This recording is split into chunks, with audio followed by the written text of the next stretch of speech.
よし、攻めれっかな。 I'm here. Can't you see we're still bombarding? You came too soon. Is something the matter?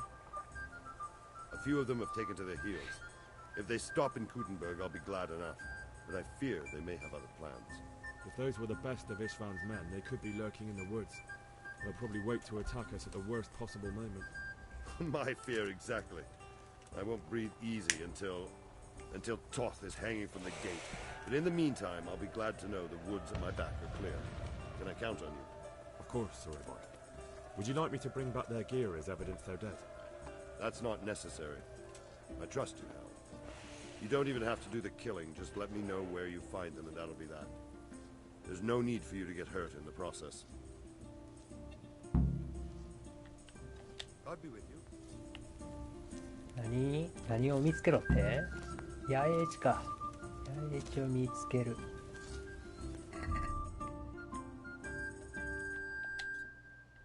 野営地を見つけろって。オッケー。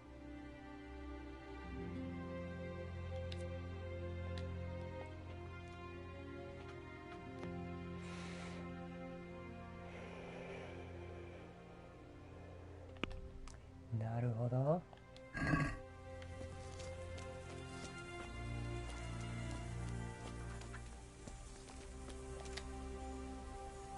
Are you alright? All right! He tried to kill me! But... It seemed like... It was Pekar! He's lying right there! And you let him go! You told me to my face that I had nothing to fear! Keep out of my sight, you hear? I'm going to be killed for pity's sake! めっちゃ怒られたし。そない怒らんでは。そない怒らんでも助けましたよ。よし。じゃあ野営地見つけに行くか。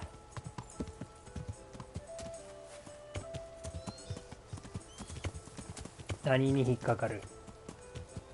草むらね。草むらに見事引っかかりましたと。ほっ。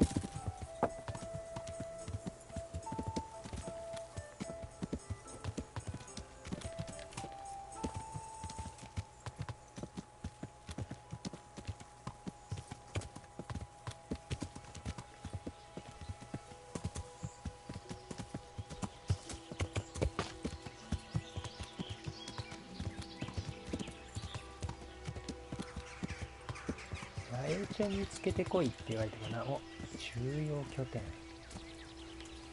重要拠点らしいわ、ここが。ほっ。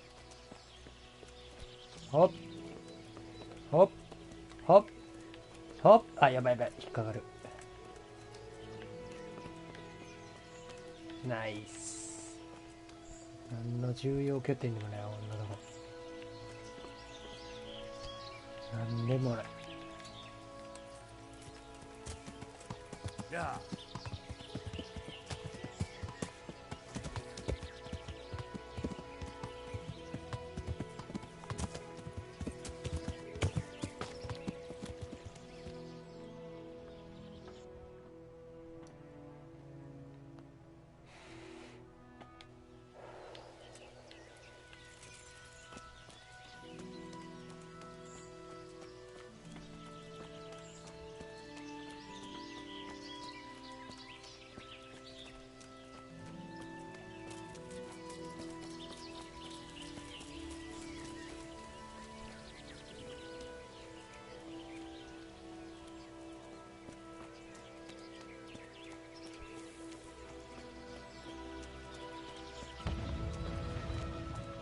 どこ見えてるけど何があって。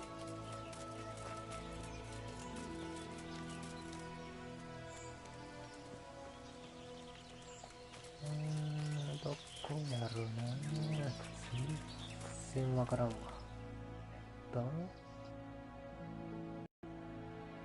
あ、なるほど。いや、ここでしょ。ここでしょ。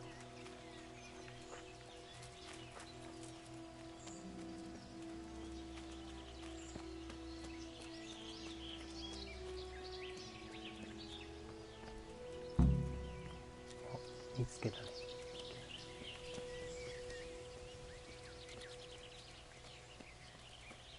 掃除もしとけばいいんかなこれ。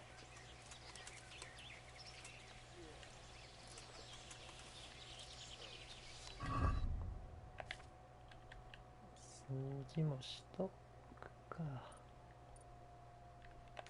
てかやがねえな。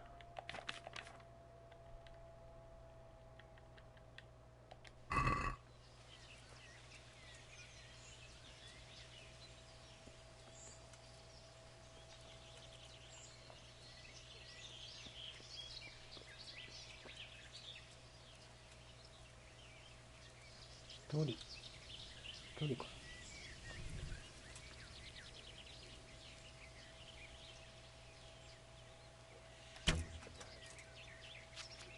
外したー。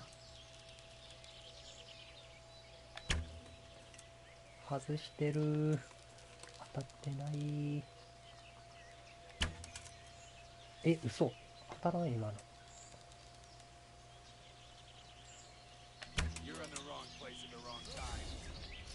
当たってない。Hey! All of you, gather here! Raise the alarm! Alarm! あ、いた。いったこら。 To arms! Get over here!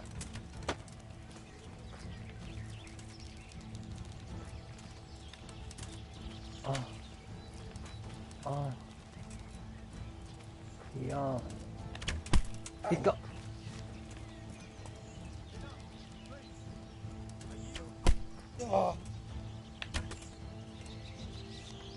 あ、毒で死ぬんじゃないかあいつ。いったこら。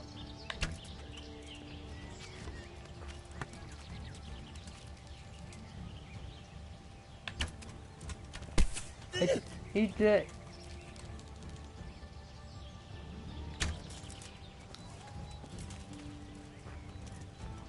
あれ、二人だけ？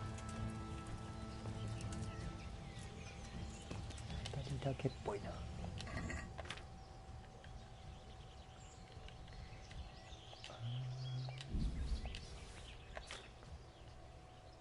二人だけか。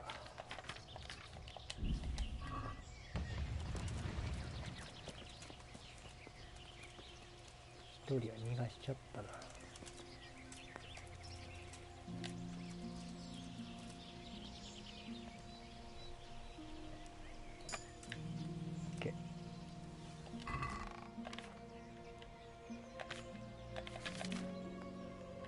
買うわ。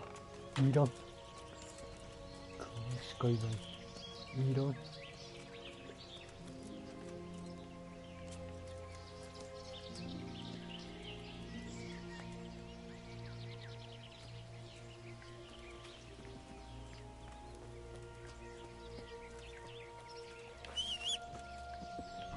か結構刺さったけど大丈夫かよ。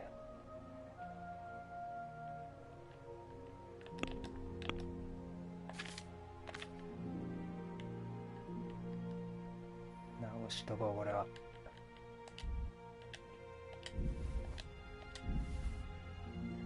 直しときましょう。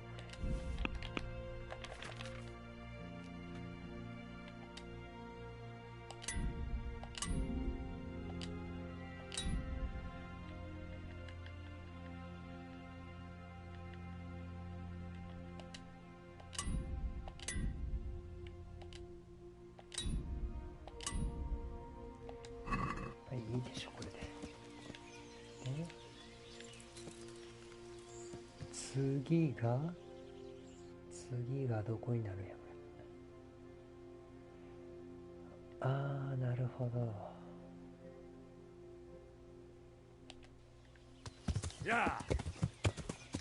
今おったか。あ、おったよ。あれ逃げた。はいだ。やろう。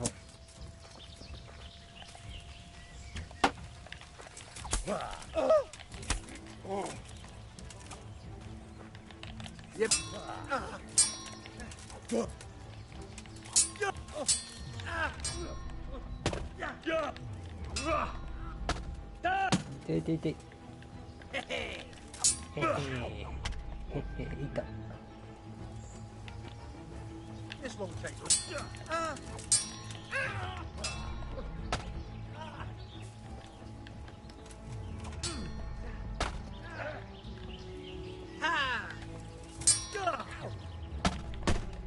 いったーん。オーケー。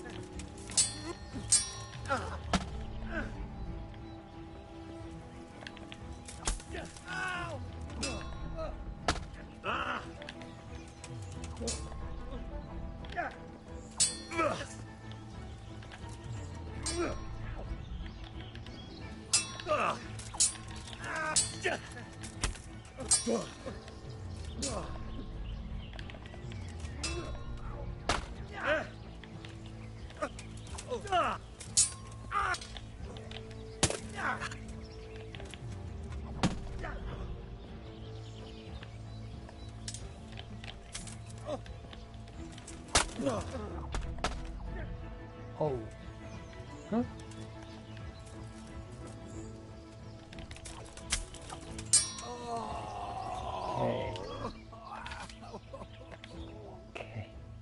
なんとか OK。 よ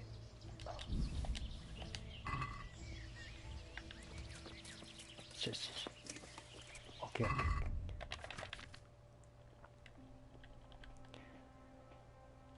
あはー、こうして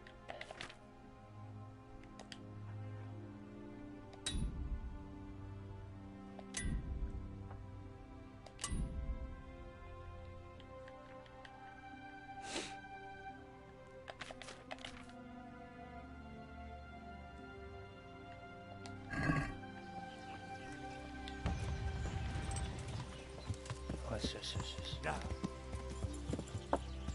ャツビの、いや、違う。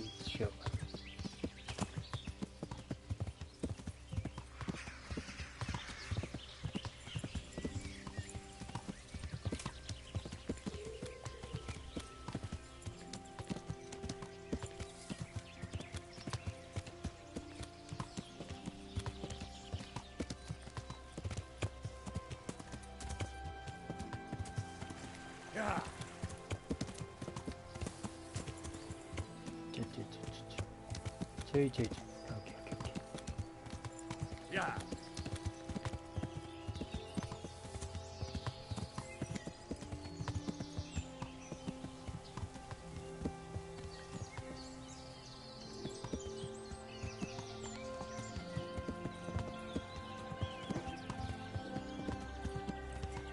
犬の鳴き声が。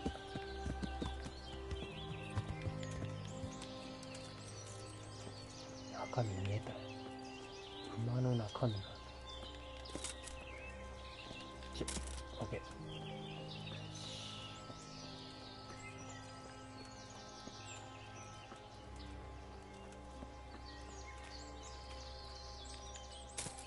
お、なんやこれ。キノコある。キノコ。何してるの？寝んといて。寝んといてくれ。来てくれ。すぐ来てくれ。よしよし。キノコが欲しい。キノコ。よしよし。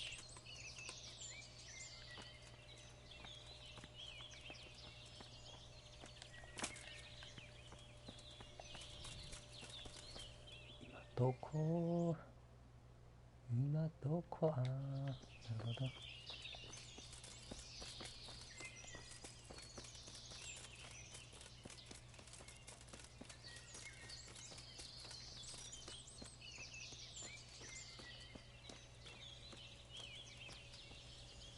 あれは？うい。うい。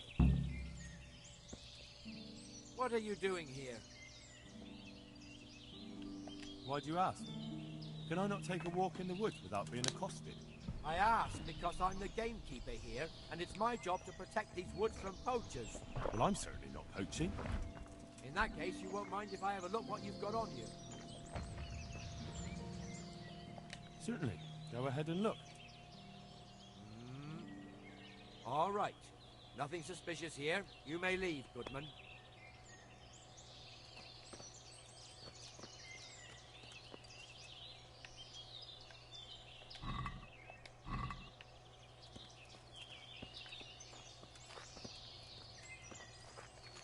あ、チェック OK になってます。OK。おお、怖い。相変わらず怖い。目の前からと、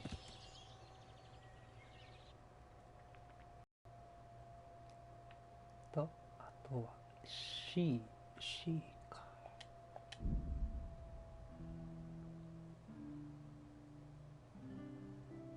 敵避けます。敵避けます。すぐ避けます。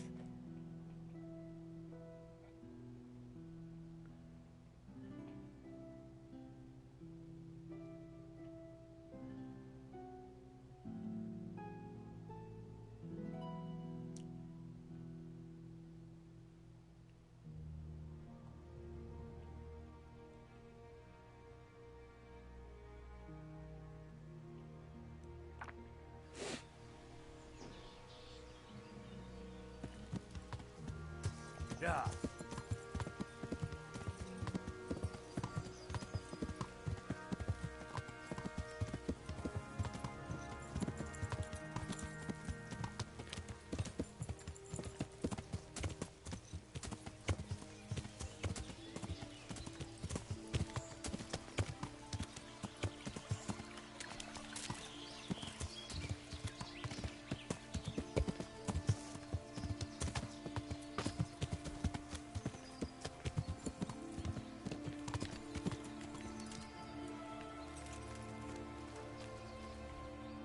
この辺りか。この辺り。早いうちこれでしょ。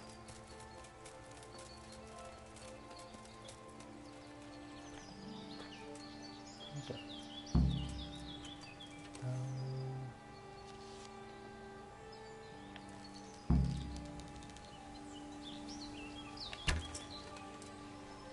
あれ食らわん？食らってない。入ったな。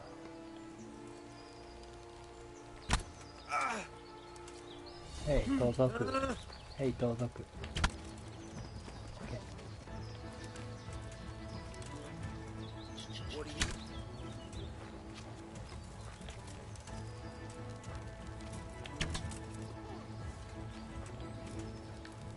逃げやがったんだろう。あ、死んだ。毒でのたれやがったら。オッケー。いいの持ってるね。いいの持ってるじゃん。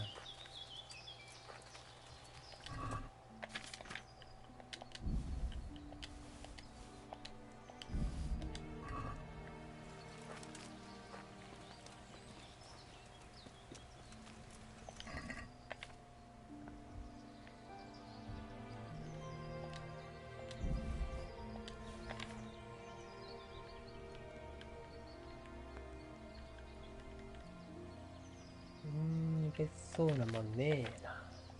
ねえわ。超高難易度。あっ、ちょっ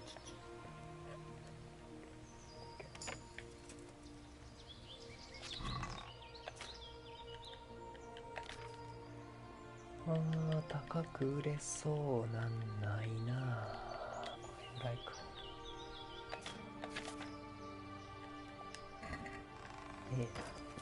川とか。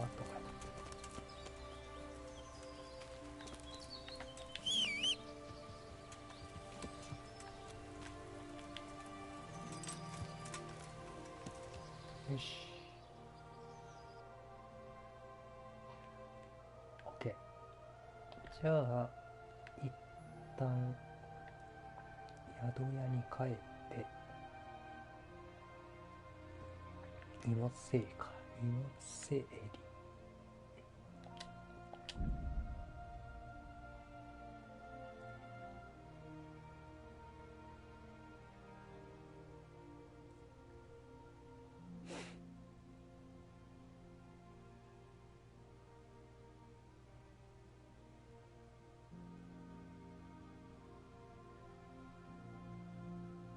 小競り合い見ましょう。戦闘ちょっかい出しましょう。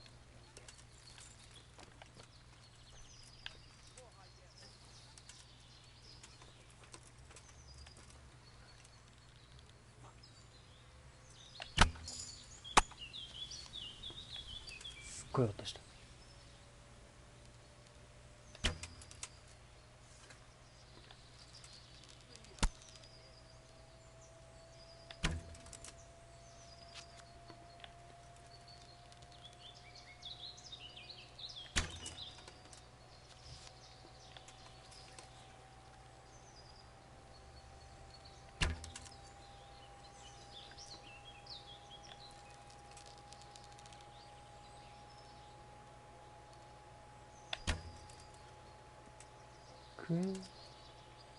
あ、なくなったんじゃねえ。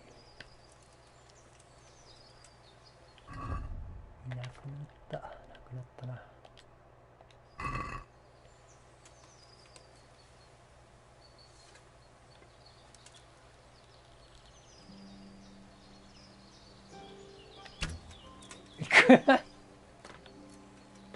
タイミング。あれ足らんな。していだし。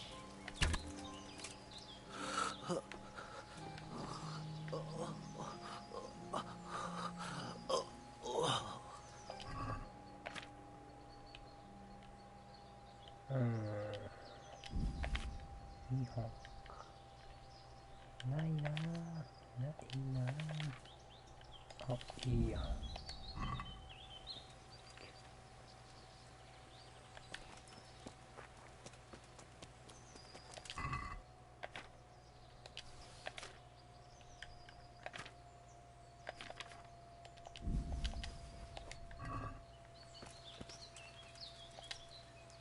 衛兵かよ。刺さってねえだろうな。刺さってるわけど。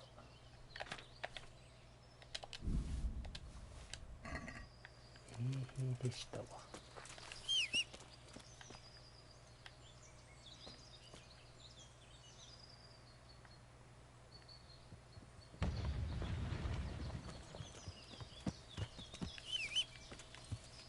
2日後やったっけ確か。2日後に戻ればいいんやったっけな。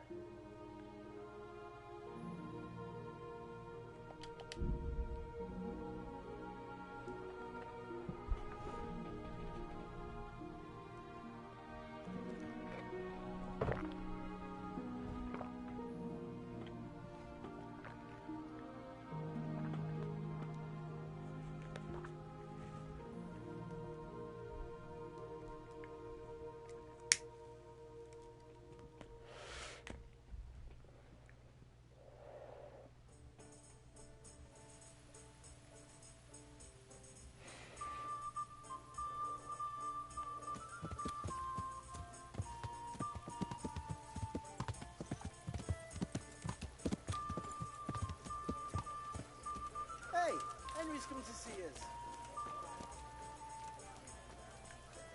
あ、どうしようかな。村まで帰って売りに行くか。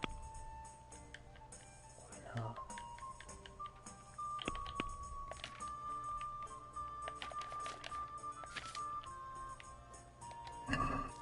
売りに行くのありやな。売りに行くか。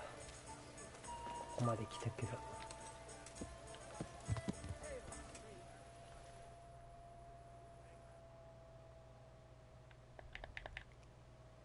あ、なんか賞金首かかってるやん。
宿に帰って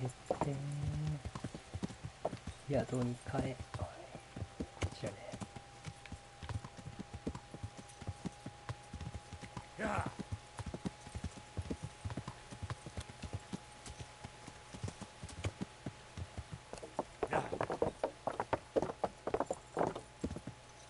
おいこいつ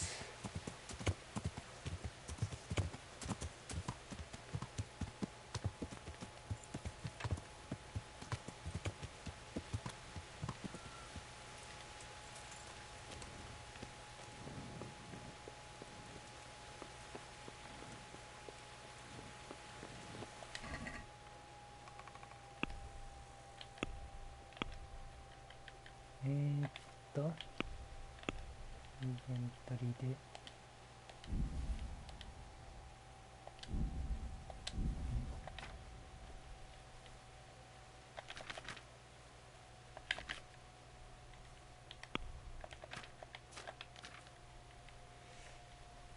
毒あった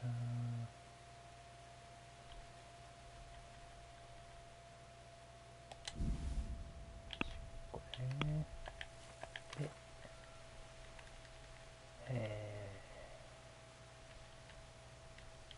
これ100本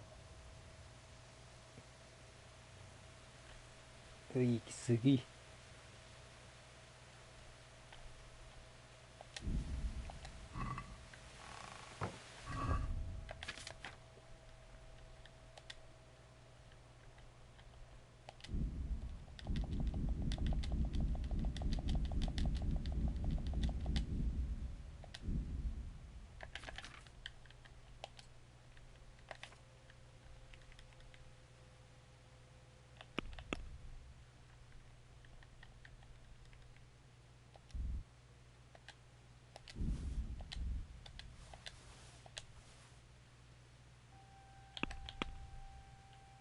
全然持ってるな。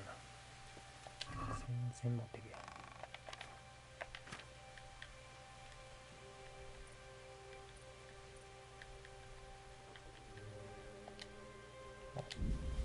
1個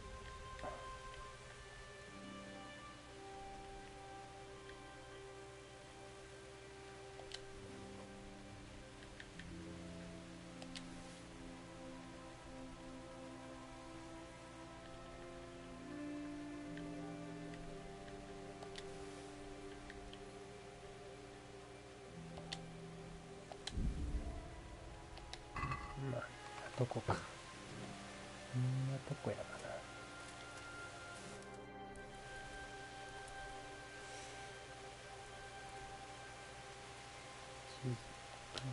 9時ぐらい。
はあ、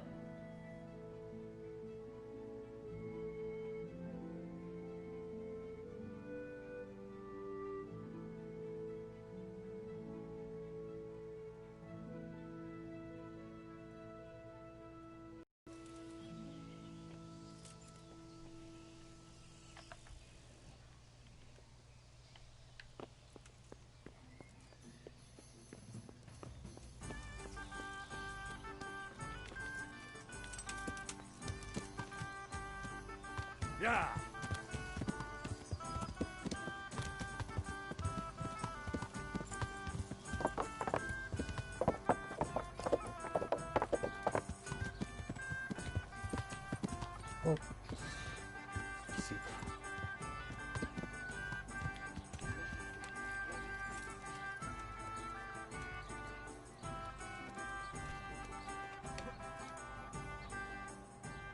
Honored that a knight such as you takes an interest in me. I'll be with you. 1200しかないよ。しかこいつ。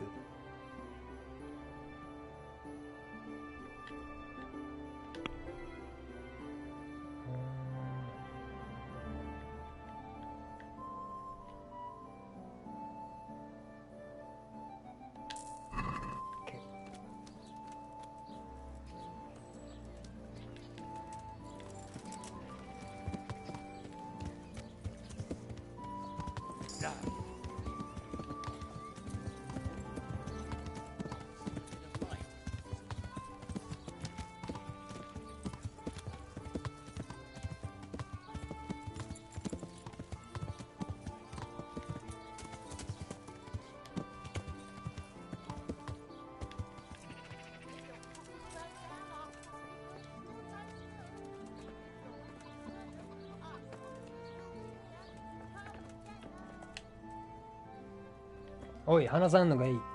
話さんのがいい。OK。I hope I can be of... 浅い。決闘について伝えに来た。Master Blacksmith, I've got... Not now. First... 後で来てくれた。後で来てくれ言われたし。で、待て、装備品直しか。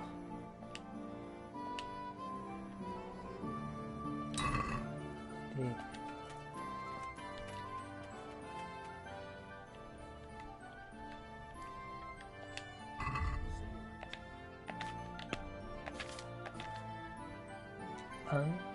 あんだって、こうか。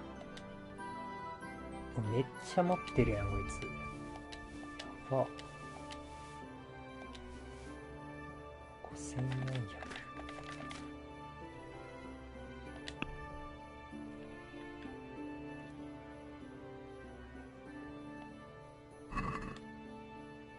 Let's talk about the price. All right. So?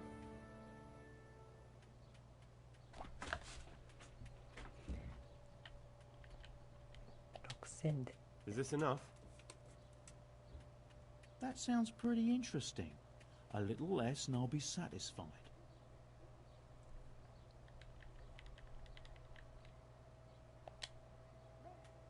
Aye, for that amount I can be persuaded. よし。で、決闘。 Master Armorer, I have a message for you from Blacksmith Zack. If it's another one of his so-called generous offers, you can go straight back and tell him I'm not selling, and that's that. No, this is another matter. Vitus wants to challenge you to a duel. What? Me fight with that brat? Zack must have lost his mind entirely. That's not how it will be. The real duel will be between your pieces of handiwork. How's that? It will be a duel with bludgeons. No bloodshed. At most, a few bruises and some dents in the armor. Zack chose me to wear Vitus armor. And so I'm to choose a champion of my own? That sounds reasonable. Good. So let's agree on the time and place. Hold your horses, young fella. I've got a counter offer for you. Now, I'm sure Zack is paying you well. まあ、お金の。 Maybe I'm just doing it out of love for my neighbor. Aye, a regular good Samaritan, no doubt. I could pay you more, and I'd tailor-make a cuirass just for you. What do you say? You mean if I fight as your champion instead? I'm not sure how Zack would take it. No, no, you fight on Zack's side, and lose. That's not very honourable. And Zack's constant slander and mudslinging are the height of honour, are they? まあ。 But what if Zack's right? You're not as young as you used to be, and Vitus has trained with renowned masters. What? You're as impertinent as that bastard Zack and his whelp of a son. How dare you? I don't need help from the likes of you. You'll get such a battering, even Brother Nicodemus from the monastery won't know which side of you is up. Now, clear off. Not until you tell me where and when we should meet. I don't know. Sort it out with the bailiff. He should come anyway, so I don't get the blame when you get beaten to a pulp. Good luck. 仕方ねえな。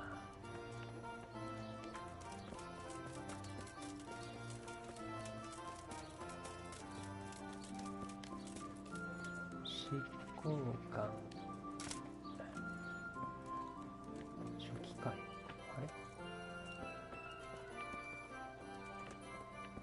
書記官や。執行官どこや？なんかおる。ふい。お酒をあげよう。 Thank you a hundredfold. You have a good heart. あの体勢腰しんどいやろな。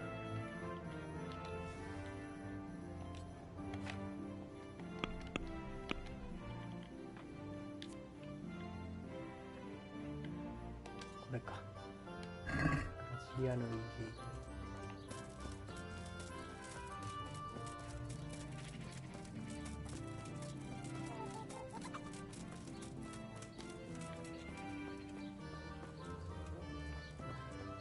どこや。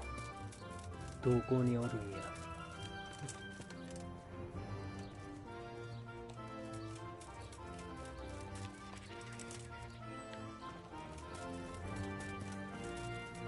来た。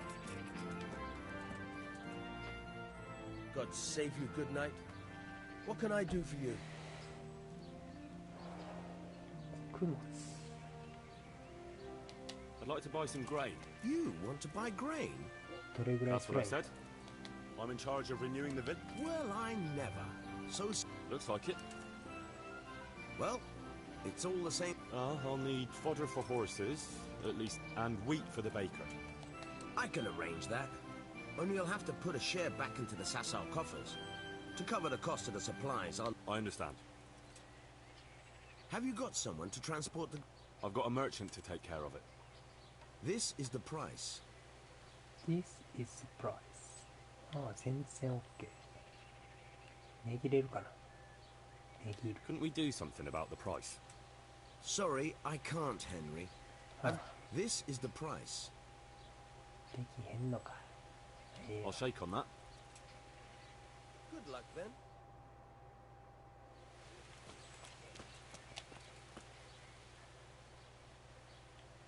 I'm here on behalf of blacksmith Zach. Zach? What does that madman want now? Don't tell me. Madman. It's another complaint about the master armorer.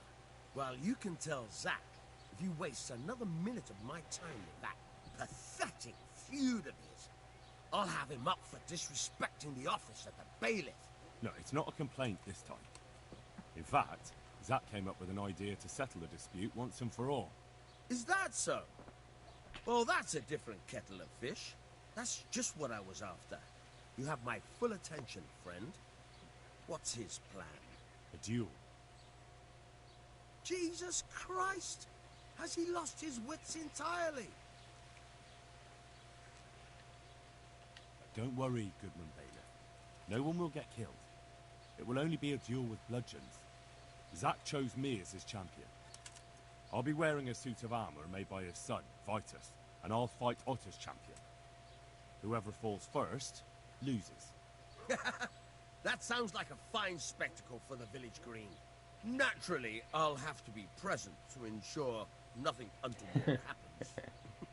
Your presence is certainly expected, Bailiff. We'd like you to referee the whole duel. Very well. We'll have it on the marketplace in the front of the church. But when? That's up to you. It's pouring down outside. Such entertainments are best kept for more clement weather. All right, Bailiff.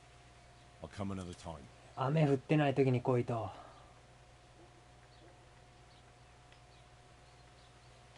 Does it really not bother you that your men also go to the quarry to fight?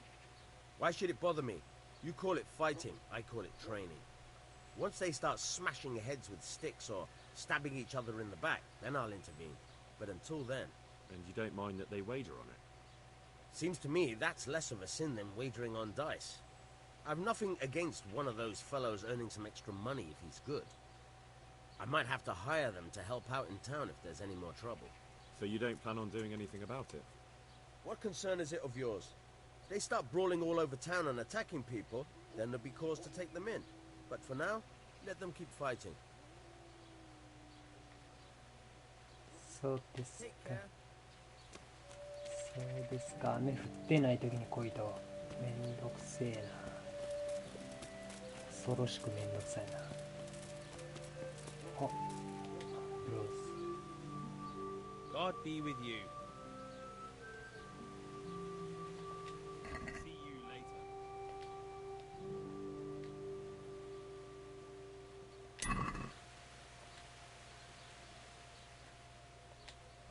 Take care.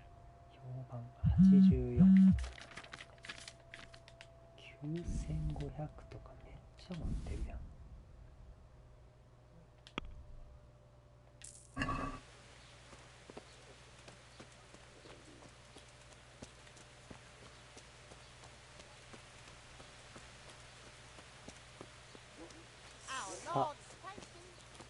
さあどうしよう。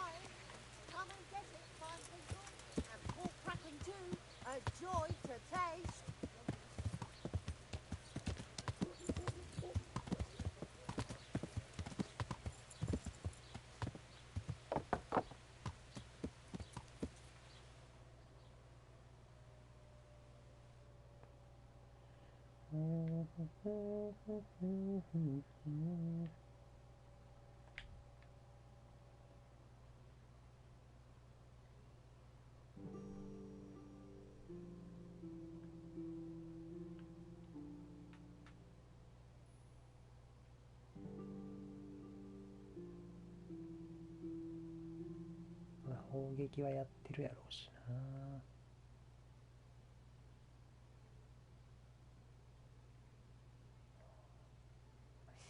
13000たまったし、プリビスラビッツ。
巡礼者、調べましょう。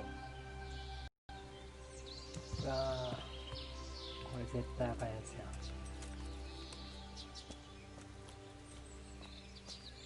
赤いやつか、これ。赤いやつくせえな、なんか。赤いやつくせえや。へい。おHow about a small wager, my good man? That depends. A wager over what? It's simple. I tell you a riddle. If you solve it, you get back twice the sum you wager. If you don't, I get to keep your coin. Oh. Who might you be, anyway? Me? No one important. You can be sure of one thing, lad. I walk the world, collecting riddles, stories, and sometimes arms. I live from day to day. But enough of my babbling. Do you want to engage your mind? That sounds good. Let's do it. Now, listen carefully. In the feast hall on the table are 10 candles. Suddenly, a gust of wind throws open the window and blows out 2 candles. A little later, another candle goes out. The servant, therefore, closes the hall window. Now the wind cannot blow out any more. So how many candles can the servant find to relight the following morning in the hall?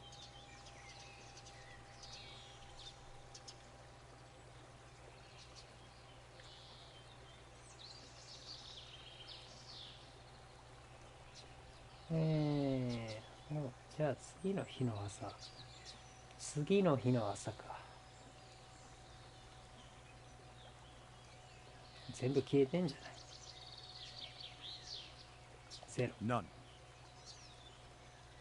No, no, my fine fellow. The correct answer is 3. While the wind blows out 3, 7 burn down completely overnight, so the next day only 3 can be rekindled. Oh, don't you fret. Very few people can figure out my riddles. So, I thank you, and may we meet again sometime. 全部燃え尽きるちゃうんかい。 If I see you first. 全部燃え尽きるちゃうんかい。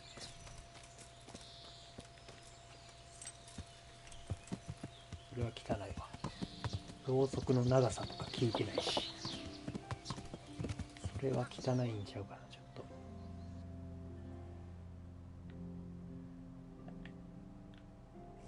それは鉱山入り口めっちゃあるやん。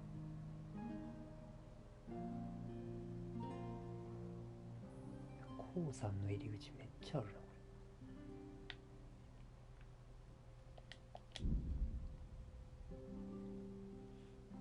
まあいいわ。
Yeah.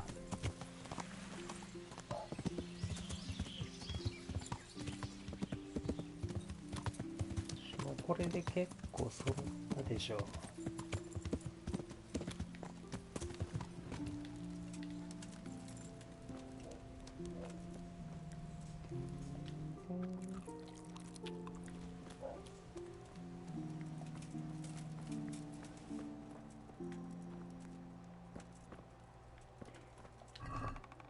うわ、結構ないな。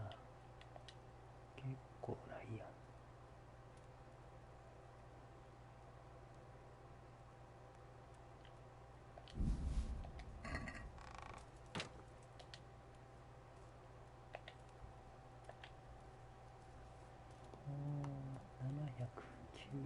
795。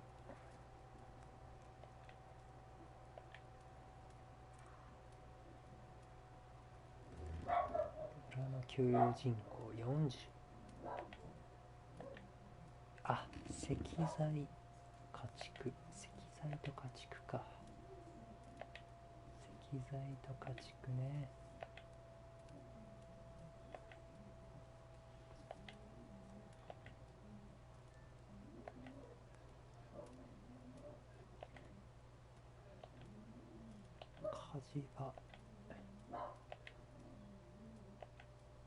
火事場、あれ通り過ごした。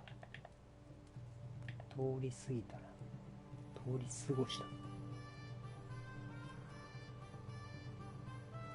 った。これよ。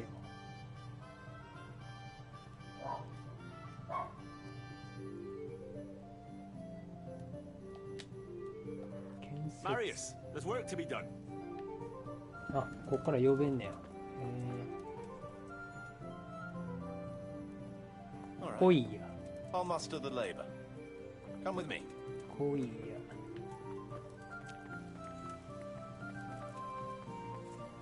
警戒。マリウスの足並み警戒。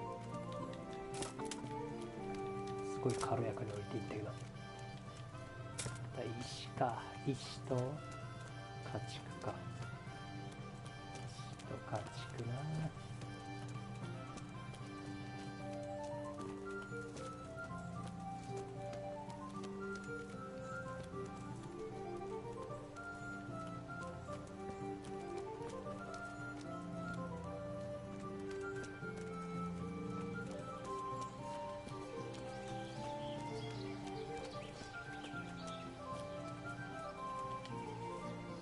We're gonna build here?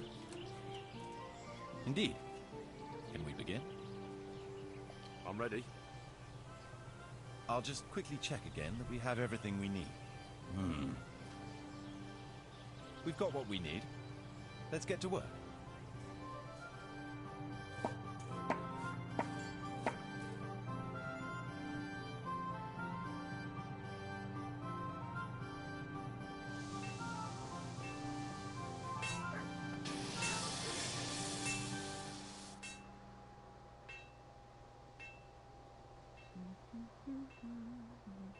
ドア邪魔。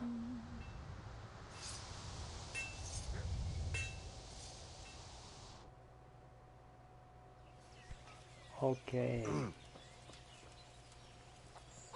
これで鍛冶屋。 God save you! God save you.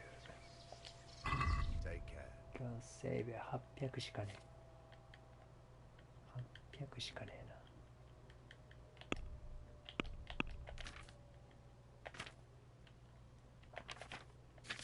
まあ売れるもんもねえし。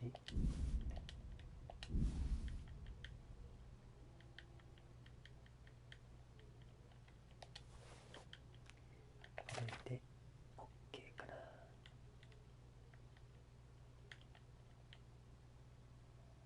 ここら辺もいっちゃうか。ラン。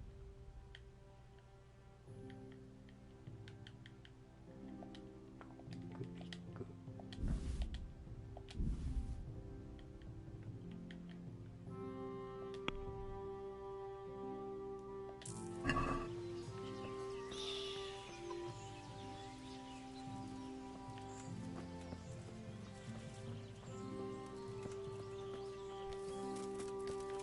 お、またなんかあるな。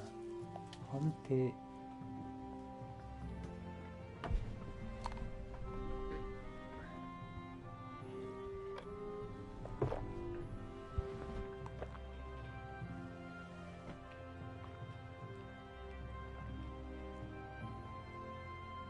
Bad news, I'm afraid, Master Bailiff. Oh. Very bad news. Very bad That makes a news. change. Well, out with it. What happened? 2 wagons that were on the way here with grain and fodder supplies were ambushed by a band of Cumans. The wagoners escaped by the skin of their teeth, but the supplies are gone. Damn it. That is bad news. Worse than bad. Those were supplies for the whole year, and we won't be able to replace them. Things are hard enough as it is. Sadivish had to lower his quota for Townburg just to let us have it. So we've no grain for the baker, no fodder for the stables? I'm afraid not, Henry. We're left with only 2 options. One as bad as the other. Either we can go cap in hand asking for more, and look like incompetent fools. And anyway, we'd be lucky to get any. Not too appealing, I must say. And the second option? There's still a few sacks of grain in the labourers' camp, but they bought it themselves. We could requisition it, but it would make us rather unpopular. Not just with them. It's for you to decide as bailiff. 羽主教に助けを求める。 We'll order another delivery. They sent one, they'll surely send another. I fear they'll send us nothing but mouldy dregs from the bottom of the barrel.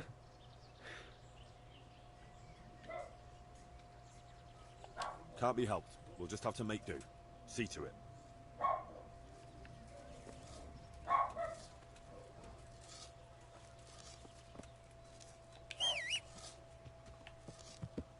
枯れてるからいけるんちゃうのこれ。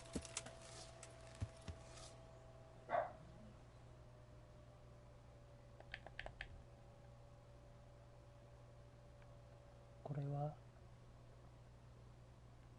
野営地の状況。ああ、はいはい。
小競り合いな。やってもいいけど、やってもいいけど、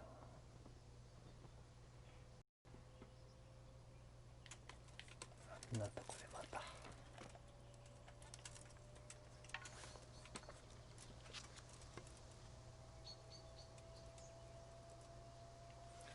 So you want my money? Just try and take it.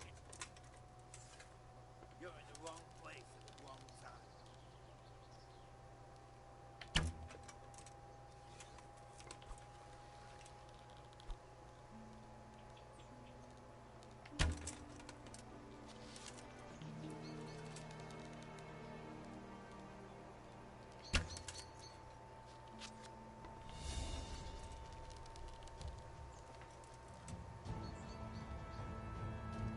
The answer's in my brain. This one. こっちが勝ってるよ。こ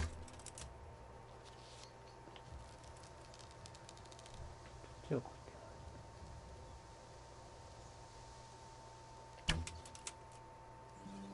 立ってないな。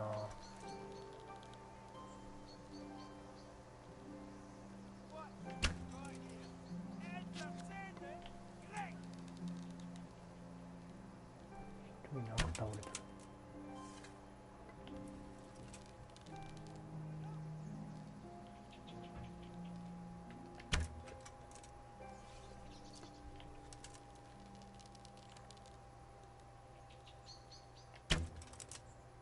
くー。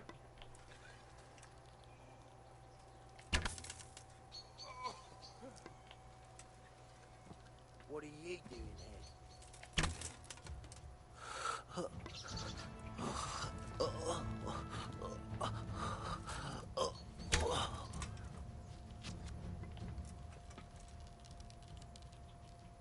What's that? どこで死ぬじゃん。オッケー。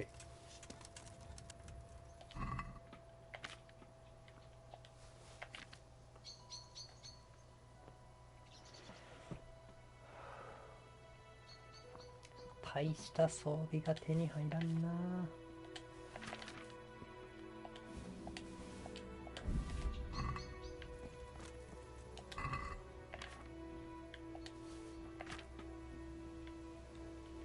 あ、これいいや。おお、これ、おお、これいい。おお、これいい。おお、これいい。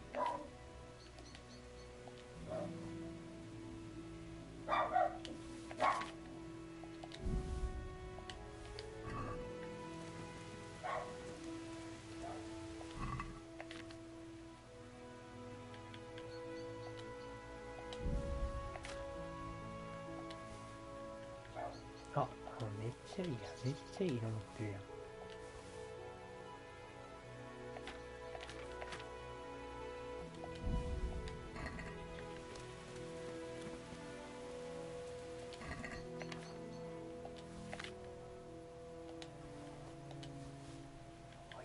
いい、すごいいい、すごいいい今回。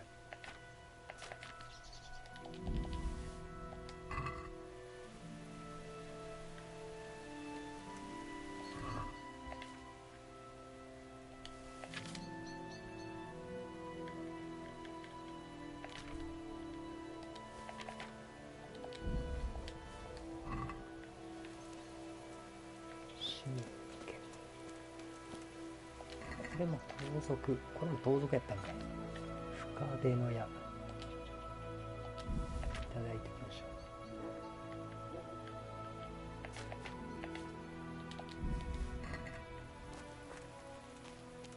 う。うん、OK。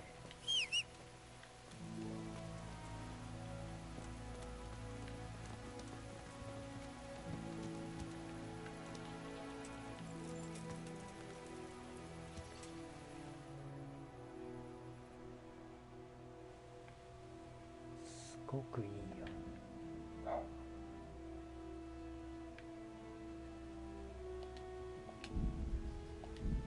あ、甘すぎると。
雨降ってる。めっちゃ降ってる。な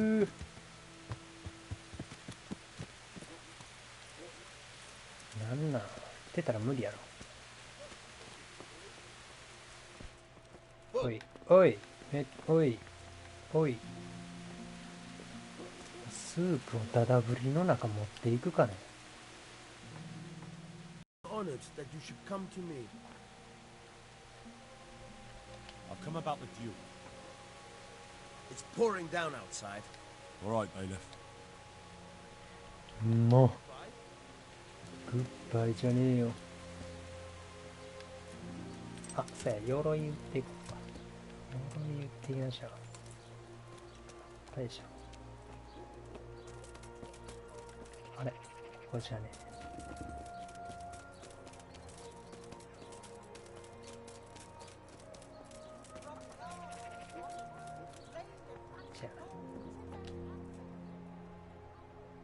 I hope I can be of some humble service to you.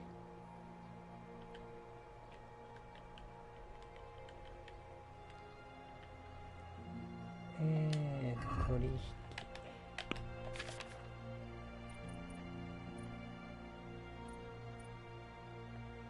うん。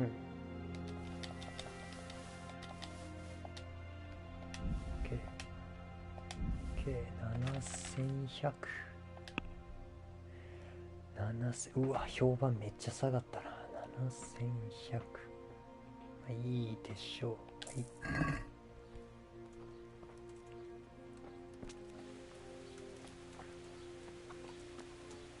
Garlic, onions, mushrooms, and asparagus. Come right up. No need to be shy. しか待っとかなあかんや。待っとくか、一日。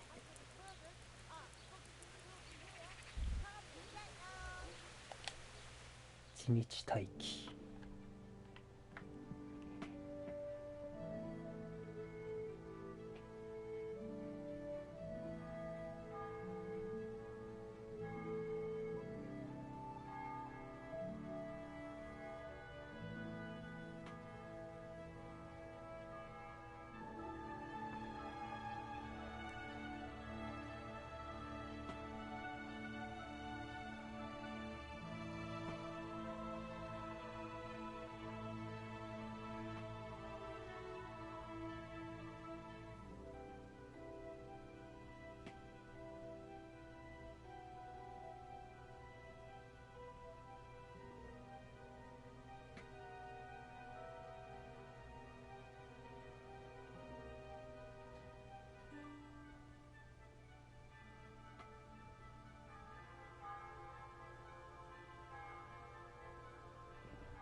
隊長が待って、おい待て、執行官。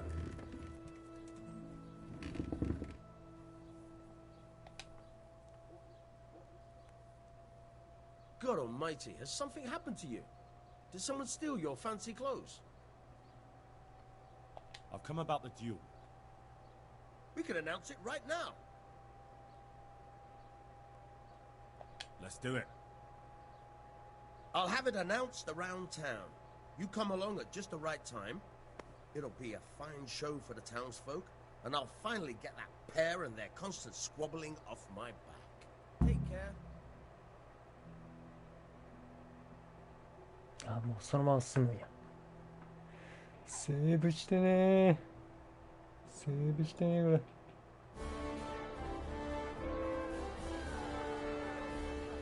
Good citizens of Sassau, our township has long been plagued by a protracted dispute.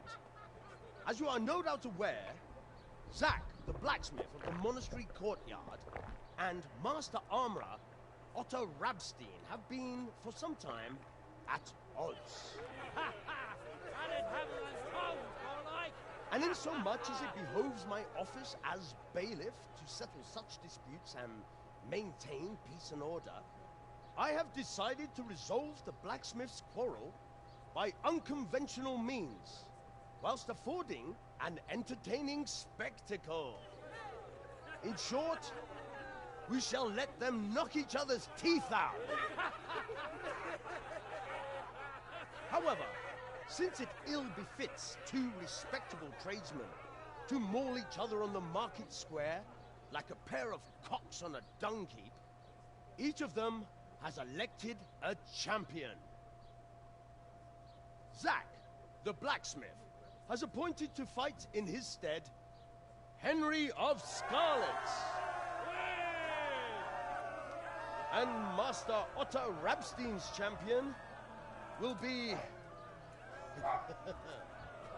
Please, introduce yourself, Sir Knight. Master Otter will fight for Master Otter. I don't need some young pup to take my place. I remind you that this will be a duel with bludgeons alone, and until first blood is shed. Come, folks, be sensible for heaven's sake. We don't want any maiming here, or, God forbid, murder. So, if both contestants are ready, let us begin.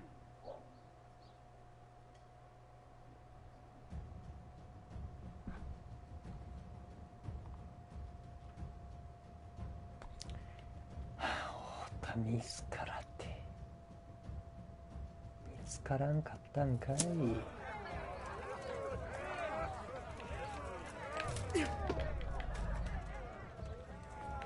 が流れたら終了です。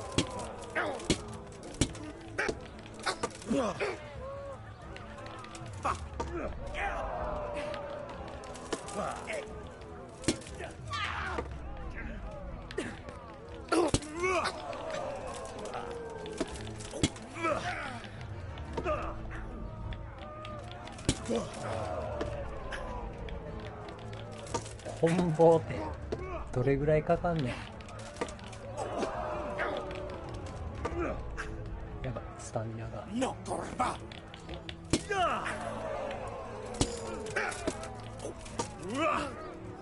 コンボってお、オッケー、いったんじゃない。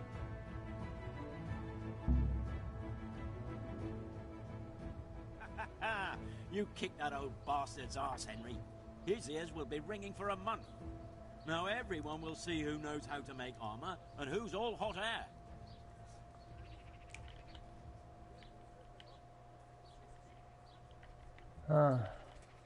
You shouldn't speak so disrespectfully about Master Otter. He fought bravely. No need to get worked up about it. You've got to savor the victory, haven't you? Anyway, come by the forge later for your reward, all right? だぜ、報酬もらえるやん。今くれ。God save you. 今くれ。I'd like to make you an offer. Have you heard about Pribyslavitz? Don't bother me now, young fella. Good luck then. 報酬くれよ。こいつ火事場に戻るまで待たなあかんのか。マジか。今くれよ今。あ、違う。こうでこう。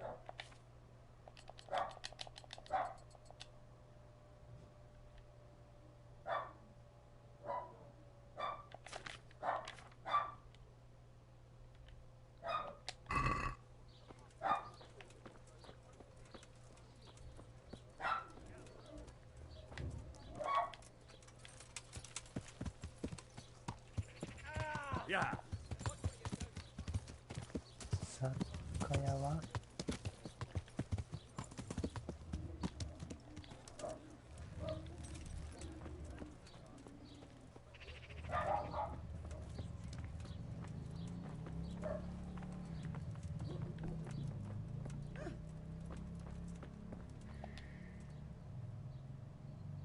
Jesus Christ.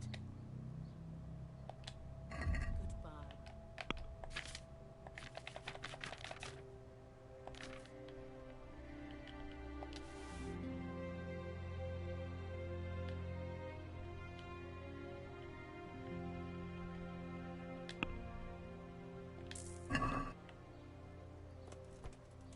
Good.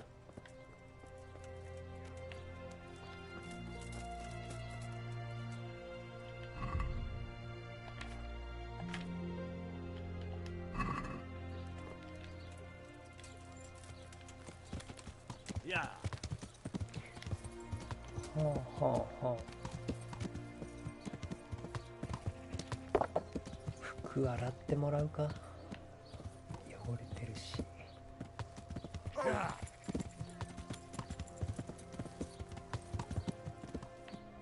こ商人か。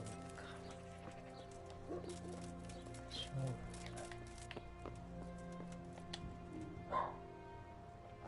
I'm at your service, Sir Knight.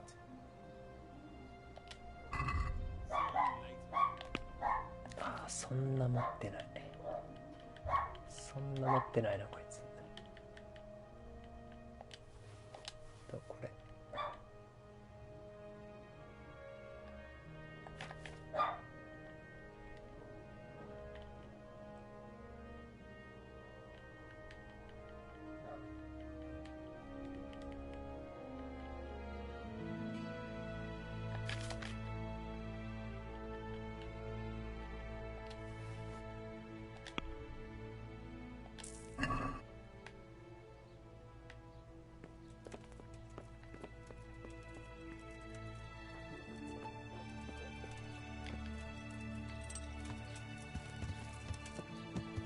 Yeah.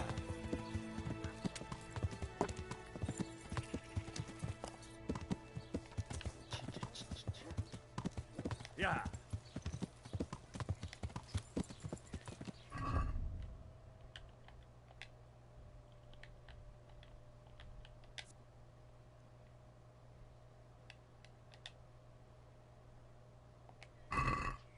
Yeah. Yeah.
Yeah.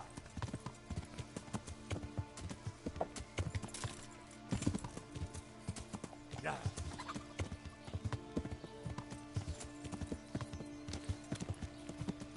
帰ってきた。まだか。まだ帰ってきてないか。待っとくか。待機しとくか。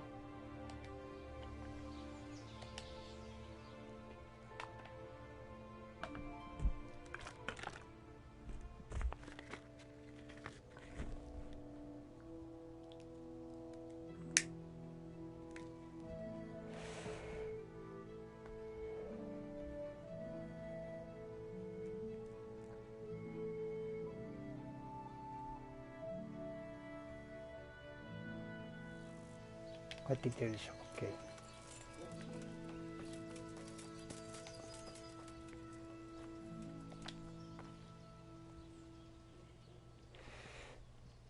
come for my reward?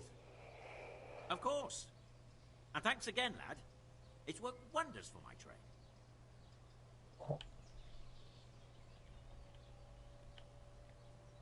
And will Otter sell you his business?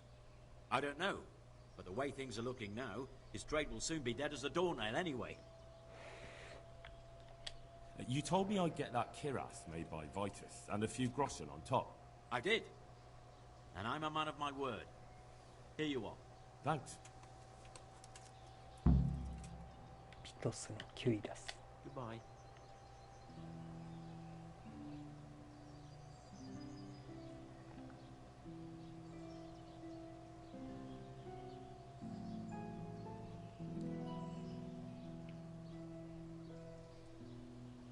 あ、セーブしたね。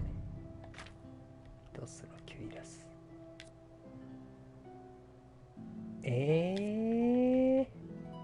弱い。弱い、これ。かよ。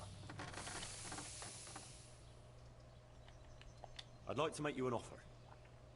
Have you heard about Pribyslavitz? Oh, aye. I heard something about that. What of it? I'm bailiff there, and I'm rebuilding. We're planning to build an armorsmith's shop there. And you want me to run it? That'd be great. Come and see me when it's ready. 準備ができた。まだ何回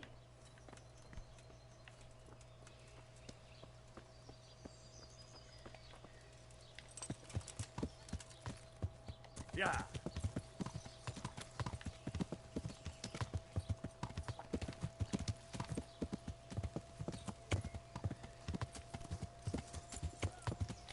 Hop, hop. Ui, ui da ba. Ui da ba. Okay. Yeah.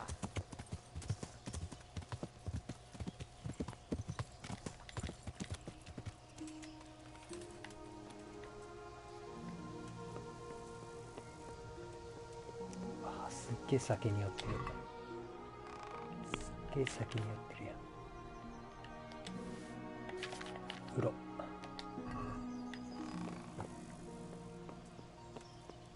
よし。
Yeah.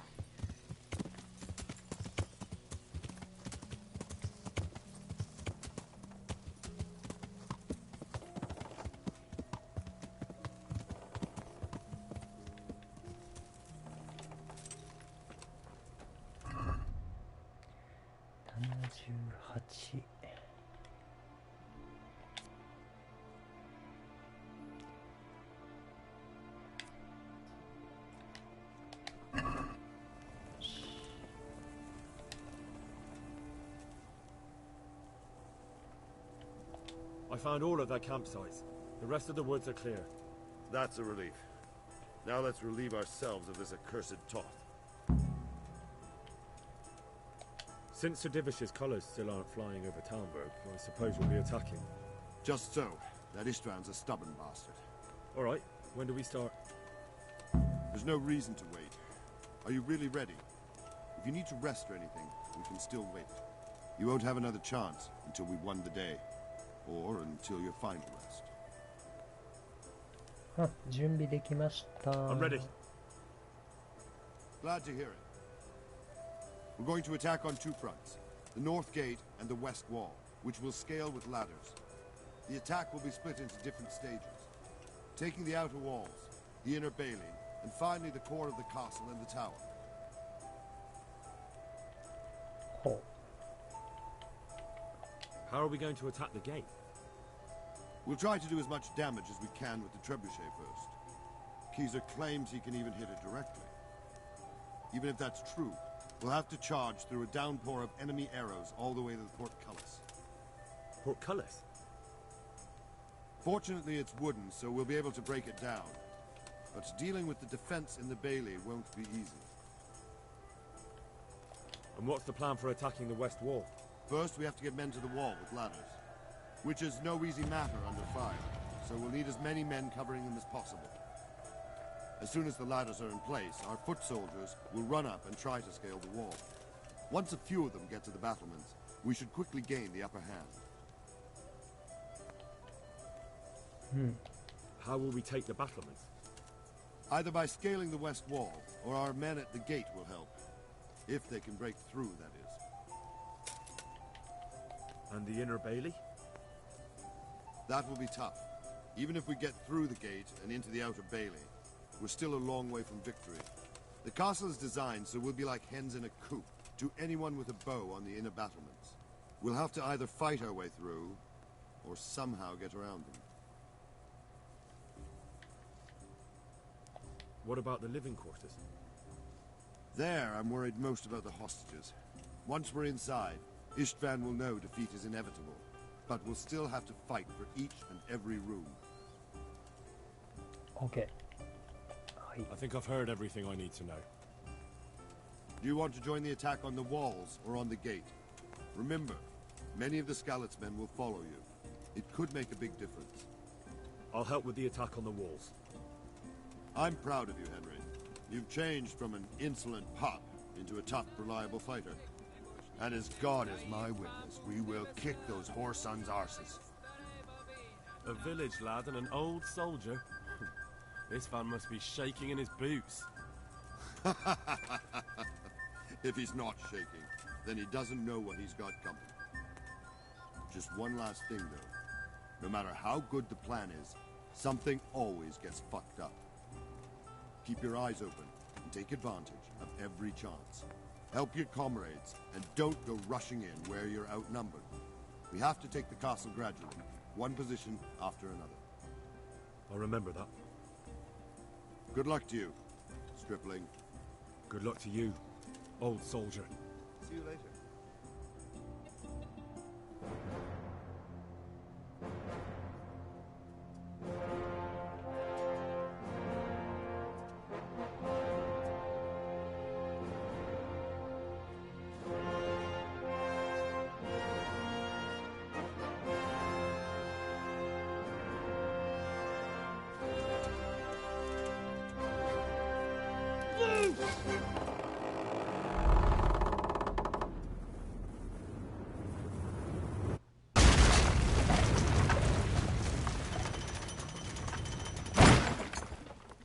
Charge!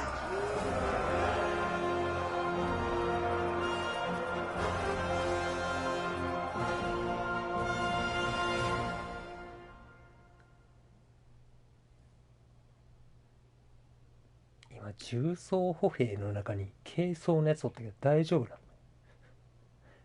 軽装でわーって言ってたけど。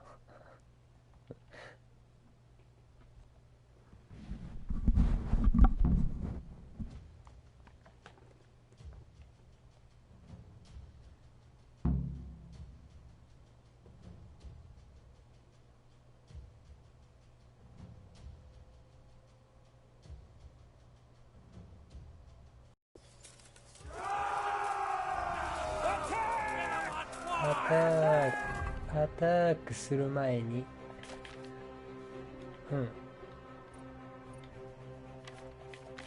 大丈夫でしょ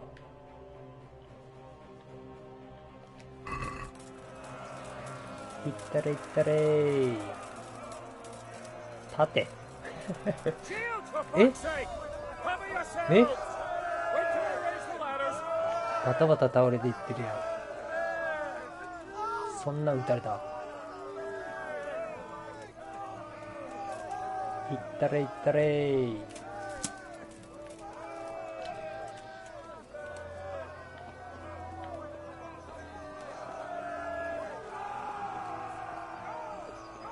酒飲んでる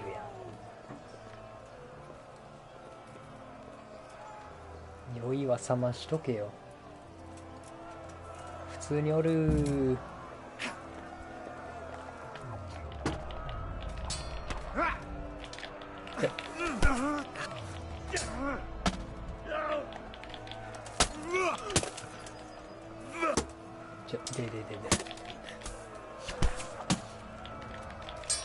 マラも戦ってやりたい。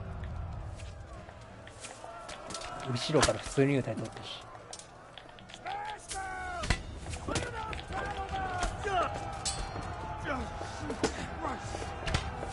痛い痛い痛い。めっちゃ囲まれてる。めっちゃ囲まれてる。めっちゃ囲まれてる。めっちゃ囲まれてる。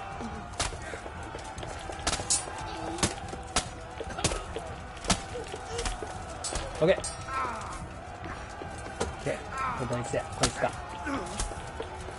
オッケー。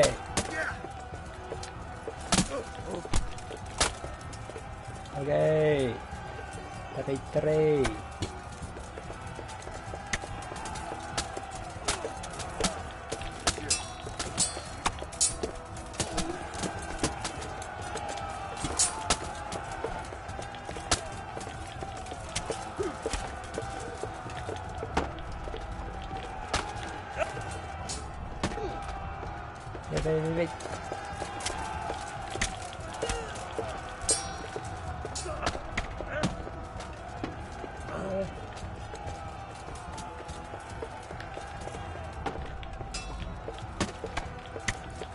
うっとしい。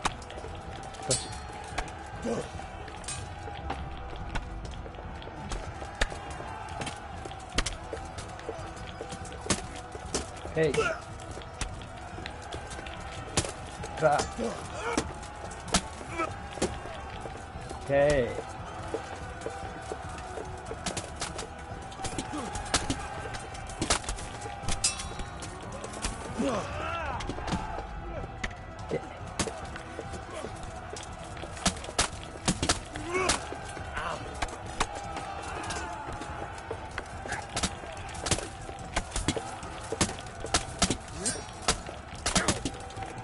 体が倒れへんね。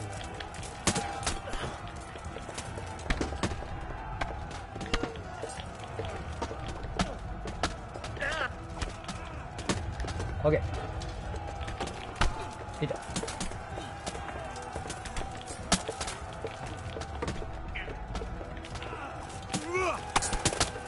どこ向いたんねん。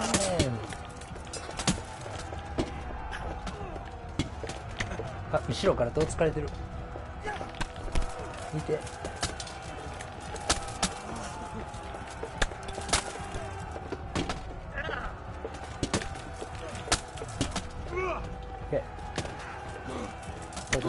こいつらか。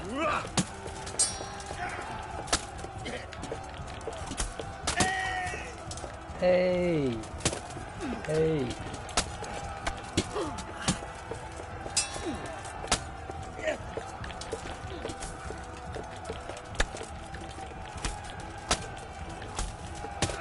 硬いこいつ。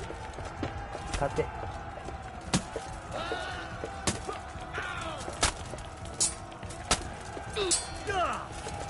えい。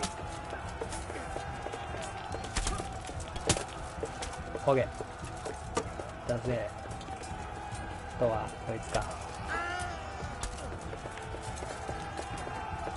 いったぜ。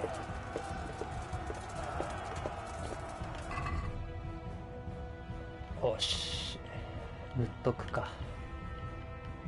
塗っときましょう。これといて、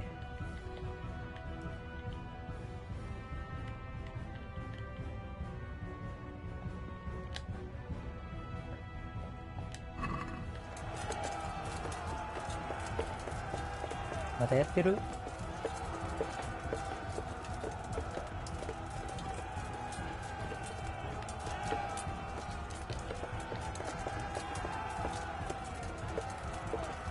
あかんな。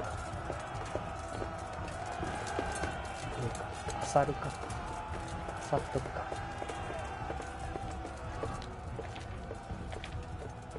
売れそうなやつあさっとこう。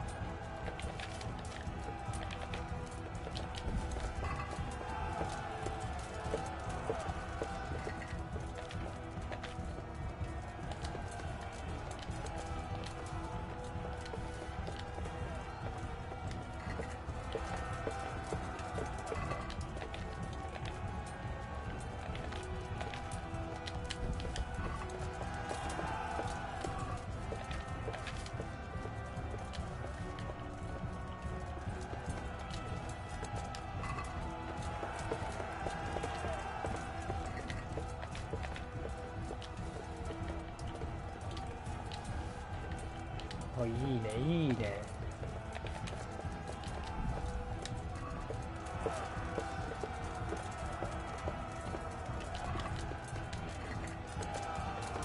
ここでわー言うてる。ここでわー言うてる。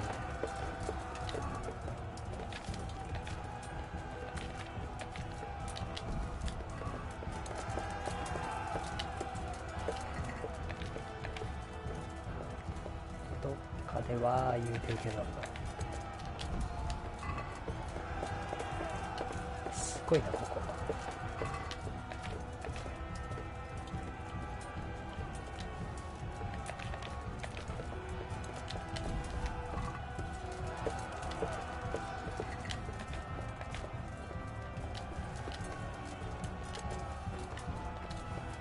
あ、やば、重くなった。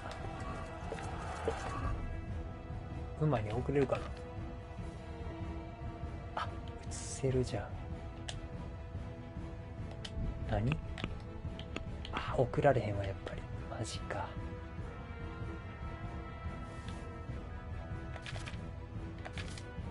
これ以上取られへん。くそ。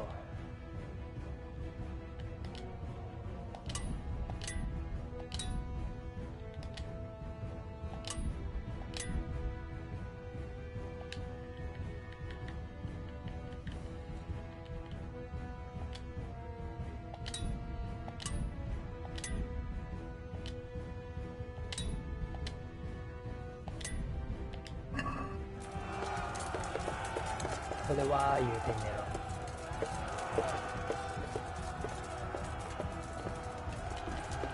ここか。あ、いいねー。いいねー。おらんなーってか。視界がぐるぐるやねんな。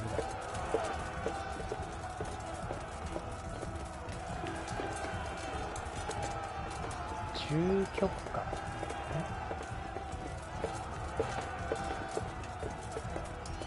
あれ、これ何してんねん。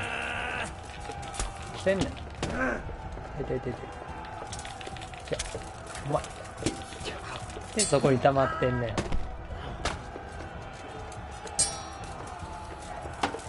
助けてー。助けて、これはやばい。これはやばい。これはやばい。非常にやばい。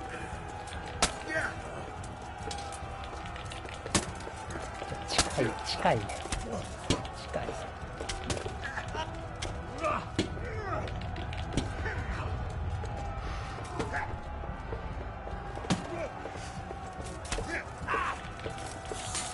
や、やべえ、落ちた。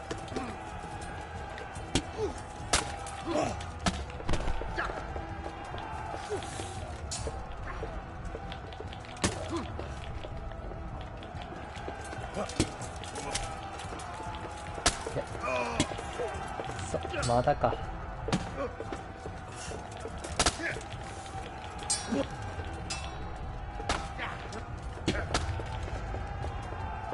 落ちた。来いよ。あ、アンチじゃないか。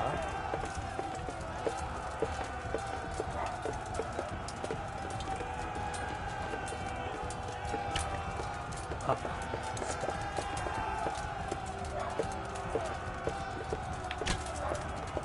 オッケー。アンチやね。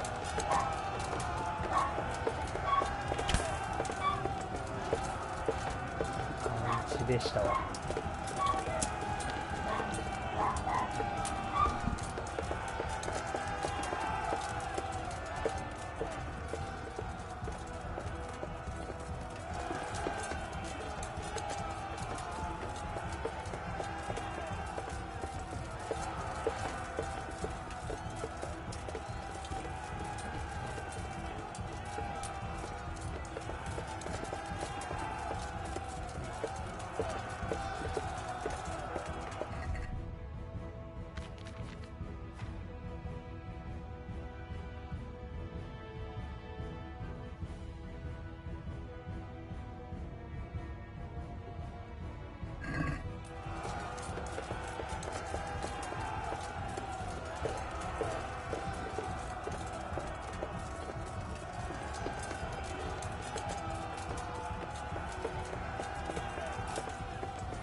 Sir, we should give the order. Let's see if Istvan Toth can worm his way out of this one. Don't tempt fate, Hanush. Istvan! It's over!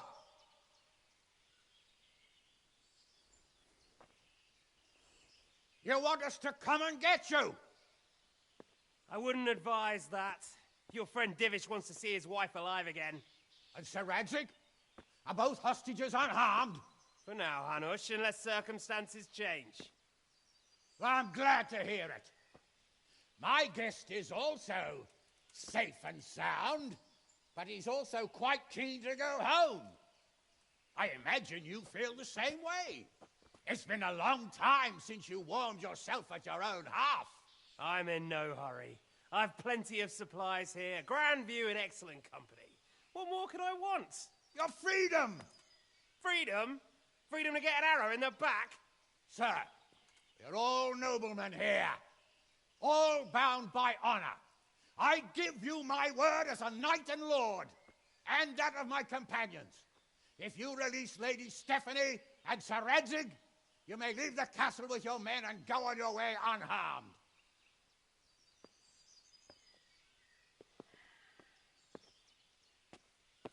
And just how far will we get?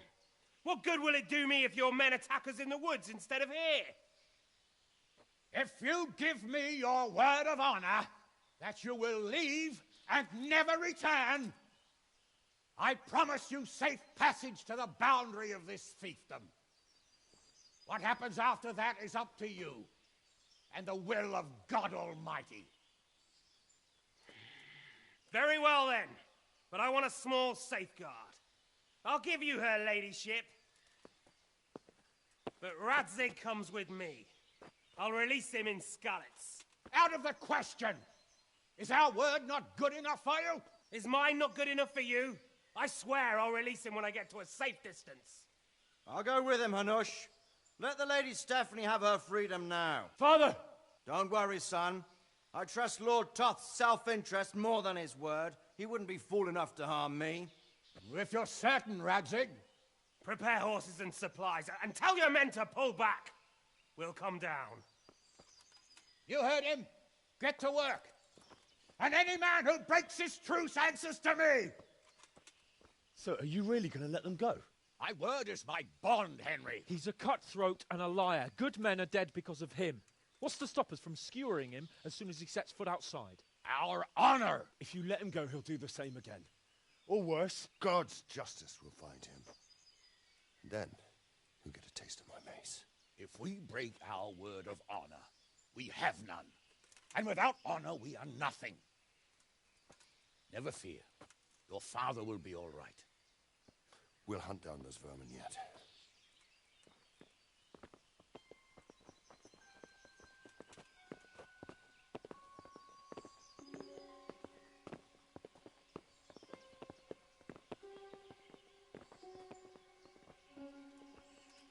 Bring the horses.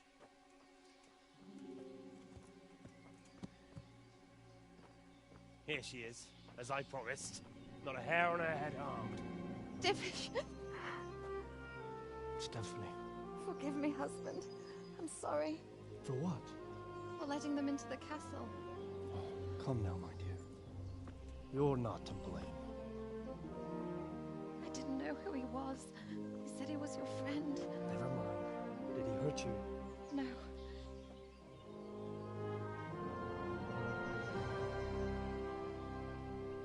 I hope your word can be trusted. Certainly more than yours.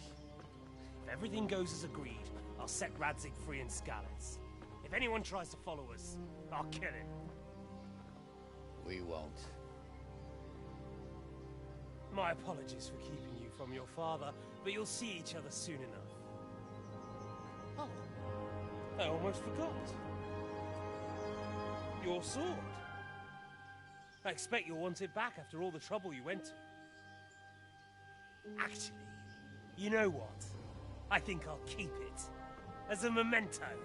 This isn't over. I'll find you. I look forward to it. Yeah!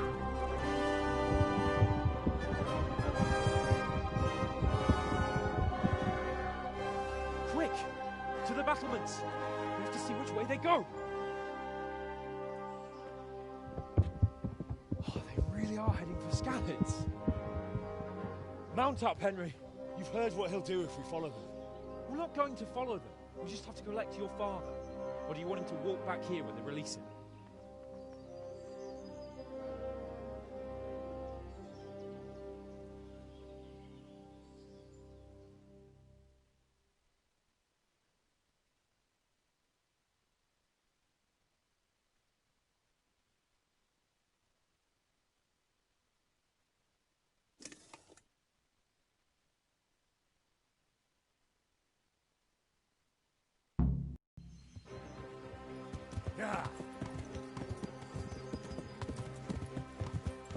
What should I say to him? Don't worry. It'll come to you. You'll see. Well, I just hope he'll be there. Alive. Yeah.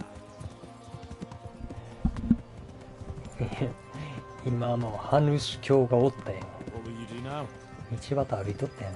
Not long ago, I only made plans 3 days ahead at most. Maybe I really could do something for Ratte and its people. Something really big. But there'll be plenty of time for that later.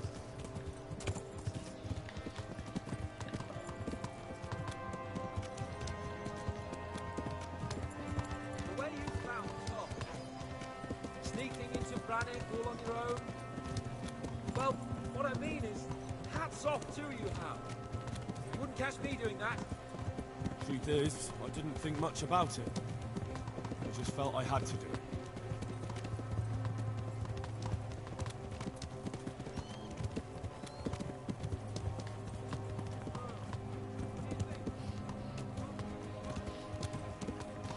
The noble, right?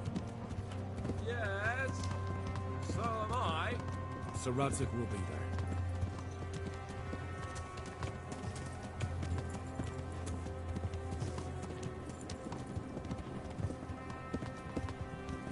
This is quite a turnaround, isn't it? What do you mean? How long have we known each other? A few weeks? Something like that. Before that, I was chasing wenches around Ratte and you were digging turnips. And now look at us. A pair of veterans. I was an apprentice blacksmith, not a turnip digger. Same difference, you silly bugger. Silly bugger.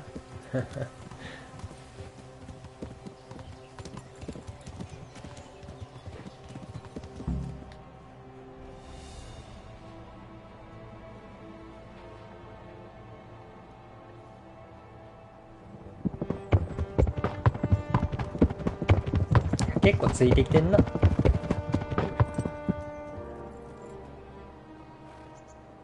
There's no sign of them. Move on.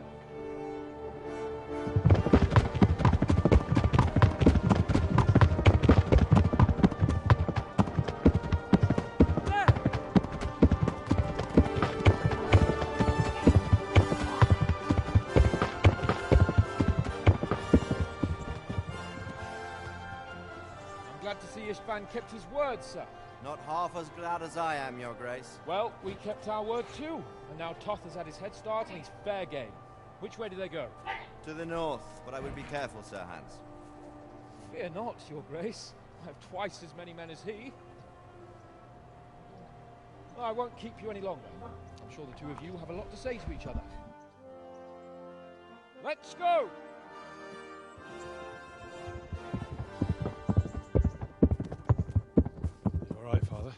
I am. They treated me quite decently. Although they did steal my horse, so I'll have to go back on foot.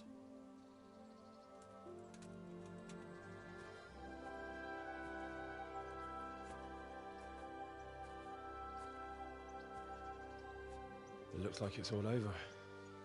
Not by a long shot. It won't be over until we get this mess cleared up. And catch that bastard. How could we let him go? Would you rather we killed him? Even if it meant Lady Stephanie and I died too? No, of course not. But what was to stop us from killing him after the exchange? Honor? Honor? If the word of honor of a nobleman could not be trusted, then he would never have agreed to the exchange. Where's the honor in abandoning your son? You know how it is. We were young. It happened. And I couldn't marry a commoner. Then your father, Martin, came along and took care of both of you.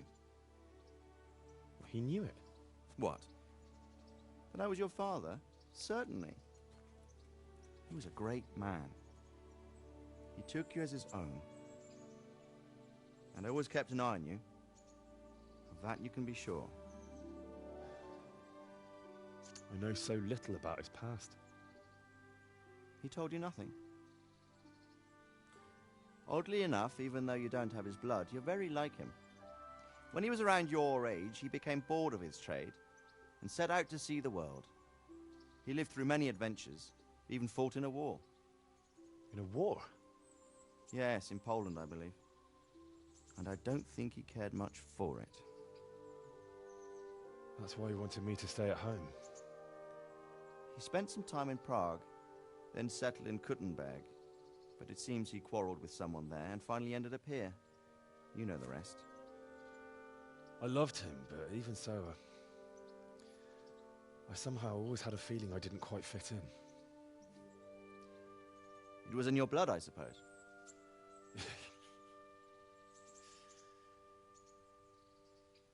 I lost the one thing I had left from him. Your sword. Ah. The sword. It's not my sword. It's yours. For a moment there, it was so near, yet so far. Oh, well, it can't be helped. It was almost within my grasp, but just then I had something else on my mind. Well, I think we may yet have a chance to get it back. This business with Toth is not yet over, unfortunately. That's a chance I'd welcome. Not just to get the sword, but that bastard Istvan too. And then I'll find that German whoreson who torched Skalitz, and I'll slay him with it. I'll never forget his face. Or his name. Mark Vart von Aulitz. Those are noble intentions, son. But don't forget there are other things in this world that are worth living for. Like what? Look around you. Blue skies overhead, green grass underfoot, beautiful girls. Good wine, a few good friends, and a fine steed under your backside. Those are things worth living for. Though I can't deny that swine who killed your mother must pay for what he did. But it's better not to dwell too much on that at the cost of those other things. On the subject of steeds, I think we'll have to ride like the Knights Templar. How's that? 2 up. One day I'll tell you how they got their seal. You can take the front.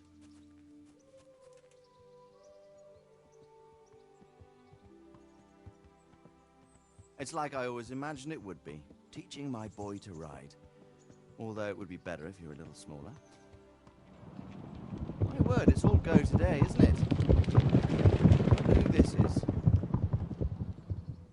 I think I know. It's Margrave Jobst. The king's cousin? I wonder what he wants. I guess we'll find out soon enough.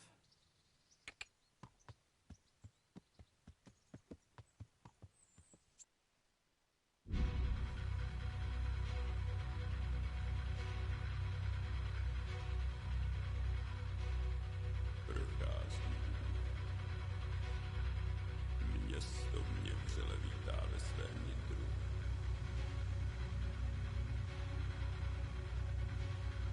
Nemusím nic skrývat.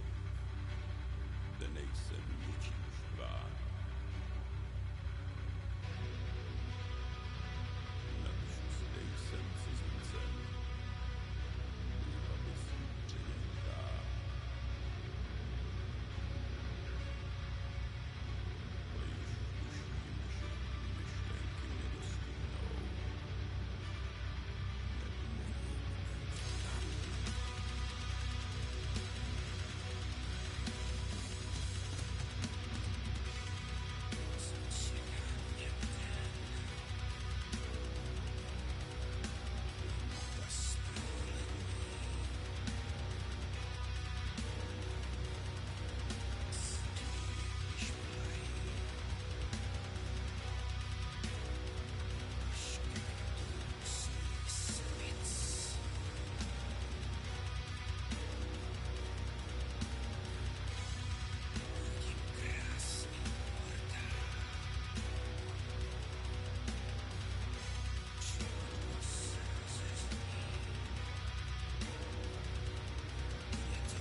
よー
面白かったけど、これでは終わらんやろ、さすがに。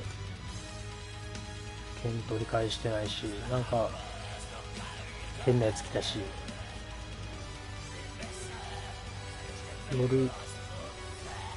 夜ブスト博。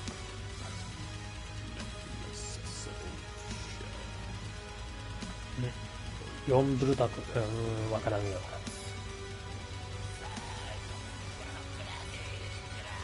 さあ。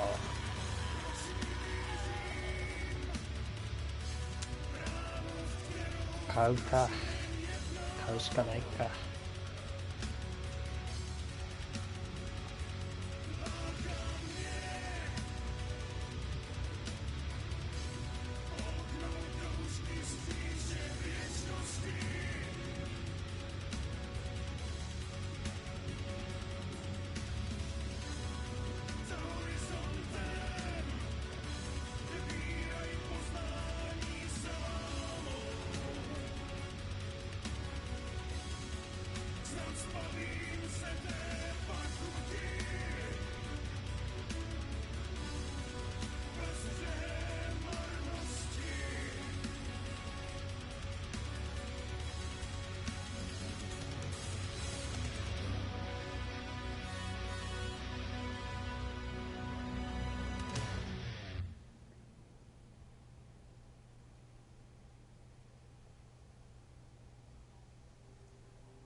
で、見てなかった。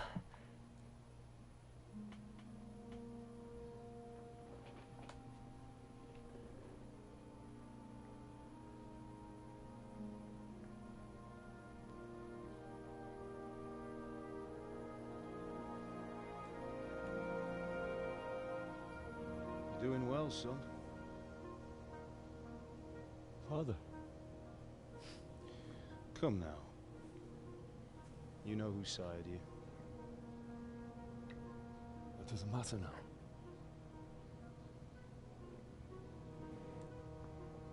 I miss you, Amar. I miss you very much. You'll be fine. We're proud of you. For what? I let you down. I lost the sword.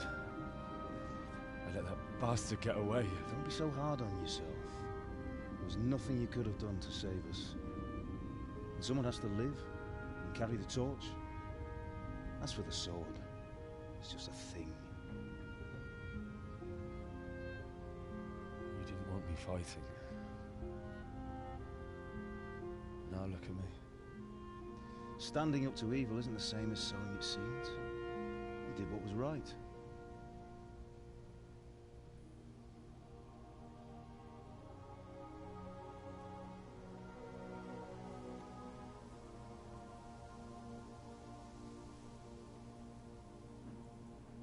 I have to leave you now.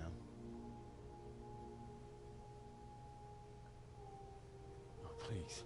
You know I can't stay.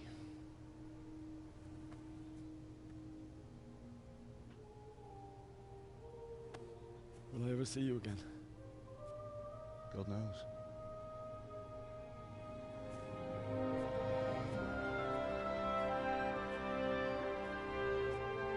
Make her proud.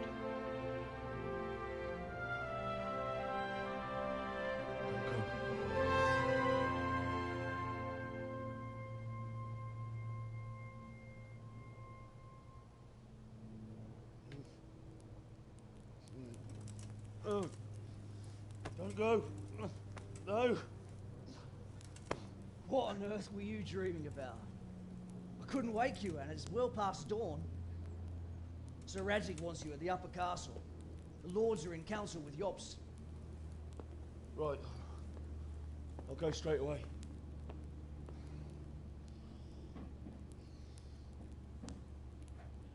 What is it? It's just... I don't know how to address you anymore. All of a sudden you're Sir Radzig's son, hobnobbing with lords and ladies. And here's me, as common as muck. Oh, give over, you idiot. Do I look like a lord to you? Not really. You're as much a lord as I am a nun. And I've never looked good in a habit. Get out of here! Or I'll have you clapped in the stocks.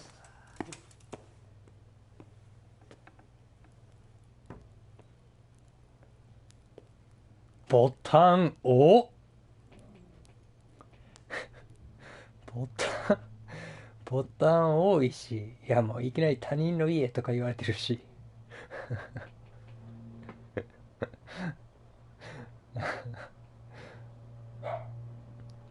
本当に。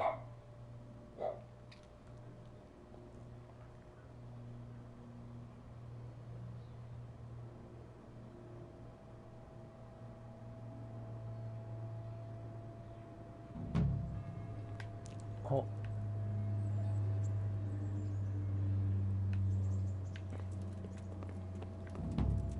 州省。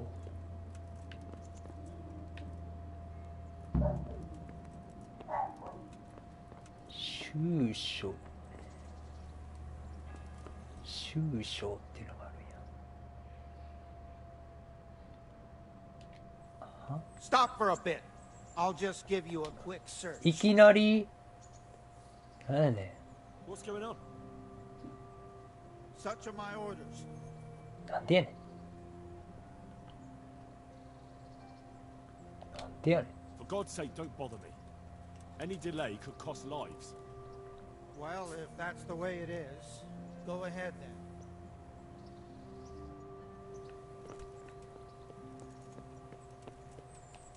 州省かよ。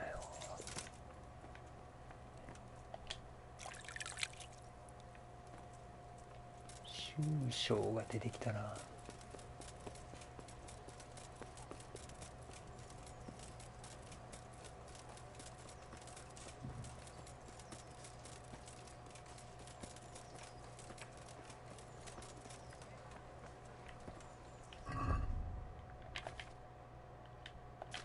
いっぱいパクったからな。Baked goods fresh from the oven. Come and get them. 鎧直していこう。 Good day. Good day. Good day. See you later.いやまだやっちゅうね。まだあるっちゅうね。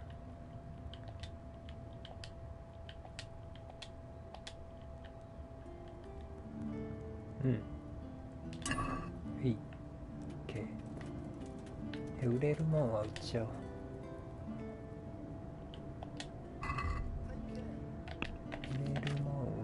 ちゃいましょう。売れるもんね。全部盗んできたやつ。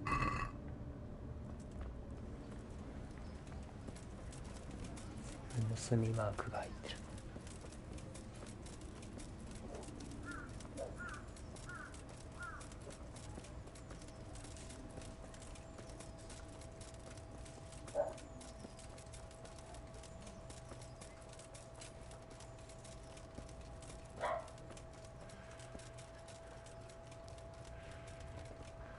あ、仕立て屋行くの忘れたな。いいわ。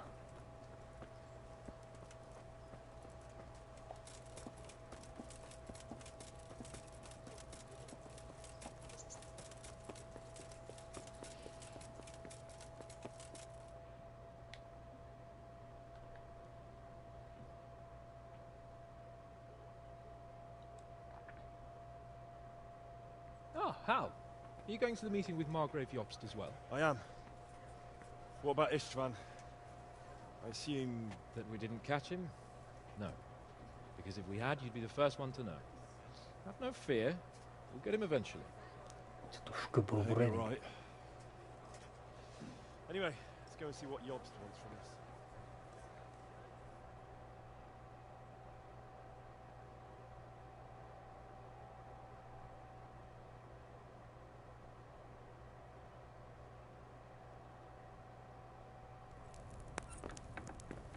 My lords, Christ's blessings on you all.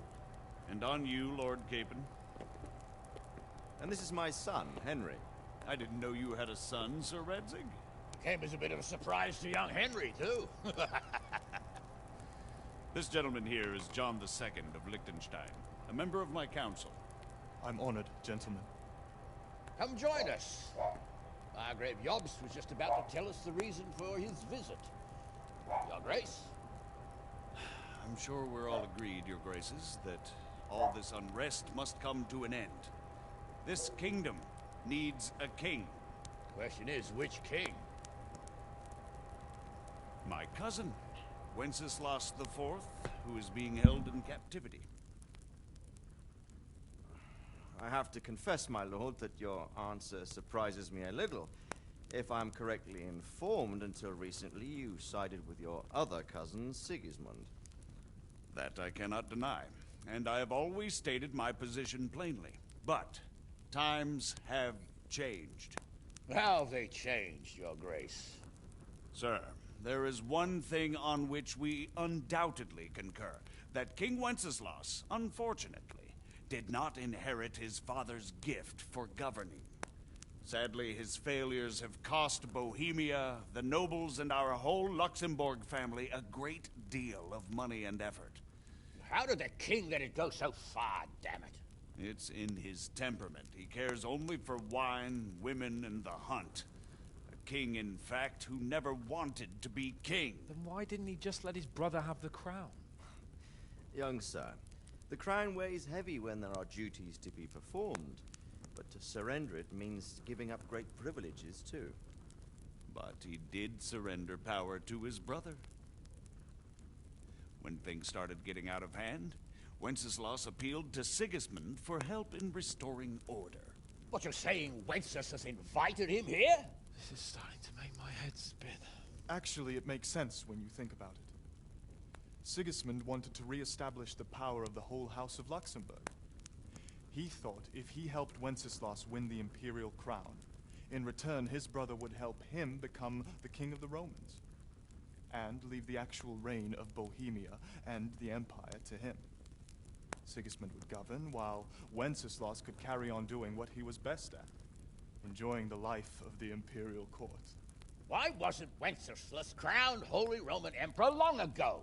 He was already elected king of the Romans. All he had to do was go and let the Pope put the damn imperial crown on his head. Who knows? Maybe he'd prefer hunting and consorting with bathhouse wenches to spending time with the Pope. Well, so would I must admit. Sigismund's plan seemed sound enough, but it didn't quite work out, did it? It worked for a while. He and his brother reached an agreement. Sigismund took over administration of the kingdom and began planning Wenceslas's journey to Rome for the imperial coronation. But then Wenceslas realized he would just be a puppet with a crown. I must say, Margrave Jobst, Wenceslas and Prokop behave rather like naughty children in need of a good clout about the ears. Sigismund would agree. He was already planning his rule of Bohemia, and all of a sudden, the rug was pulled from under him. I'd say he lost his patience and decided he'd drag Wenceslas to the coronation kicking and screaming if he had to. Just like a naughty child, as you say. So he abducted him and your brother Prokop too, if I heard correctly. Correct. And you helped him do it, if I heard correctly. Yes, your graces, it's true. I was there when Sigismund abducted Prokop. I thought everything could somehow be settled, that we could make my brother see sense. But Sigismund just wanted to put an end to the dispute once and for all, whatever the cost. There was nothing I could do to stop him. And that's one of the reasons why I'm here. The worst of it is that it was all for nothing. Instead of putting a stop to the revolt, it escalated it, and the result is this chaos we have today. That's true enough, sir. But I must admit now, I'm not sure what your position is. The king is incompetent, but we must protect him? The simple truth, gentlemen, is that for all of Wenceslas's faults, we have no one else. So we'll have to make do with his idleness. People like him, though. But what can we do now? Sigismund has the League of Lords behind him. Otto von Bergholf, Heinrich von Rosenberg. The situation has gotten completely out of control. Now even the nobles of the League of Lords are realizing that Sigismund wasn't the right choice. So now Berghoff is on your side. Are we to assemble an army together with him and face Sigismund on the field of battle? We're not in Hungary now. Such affairs may be settled elegantly, without unnecessary hostilities or expenses. I have negotiated an alliance with the Hungarian bishops, the Polish, and of course the Czech nobility, against Sigismund. Every day he is losing the ground under his feet, and that's why I need your help too. What kind of help, though? Sigismund has a massive army, and Rosenberg, Berghoff, and Prague are behind him. Do you have an army you could face him with? But that's not what I mean at all. There's been a revolt against Sigismund in Hungary, partly due to my efforts. And now he'll have to choose whether he wants to gain the Bohemian crown, which is a very risky enterprise, or hold on to the Hungarian one. He can't have both. And there's a tough struggle awaiting him in Hungary. I'm not sure he'll win, and Rosenberg and Berghoff know it too. They're not stupid. If the Bohemian nobility stands together, they will turn. We are men of little consequence, Margrave. Radzig here lost everything because of his alliance with Wenceslas. Sir Divish came within a hair of the same fate. Even Rattay is defenseless against Sigismund and the League of Lords. What's more, your grace, King Wenceslas languishes in captivity in Vienna. He can't rule too well from there.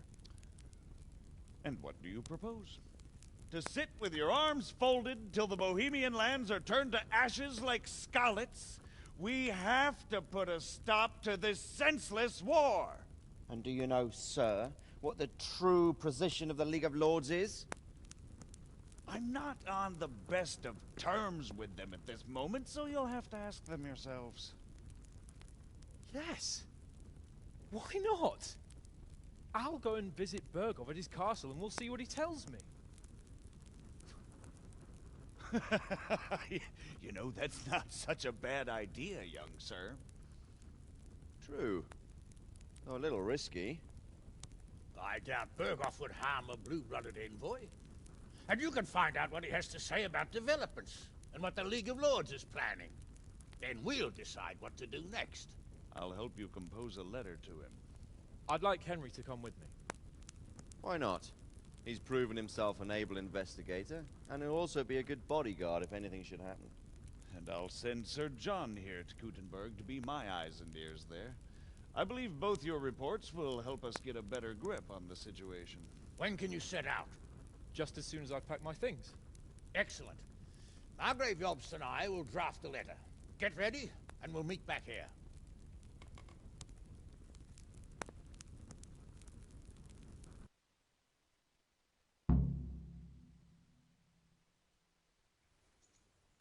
I expect it would be best to write it in your name as Lord of Lipa.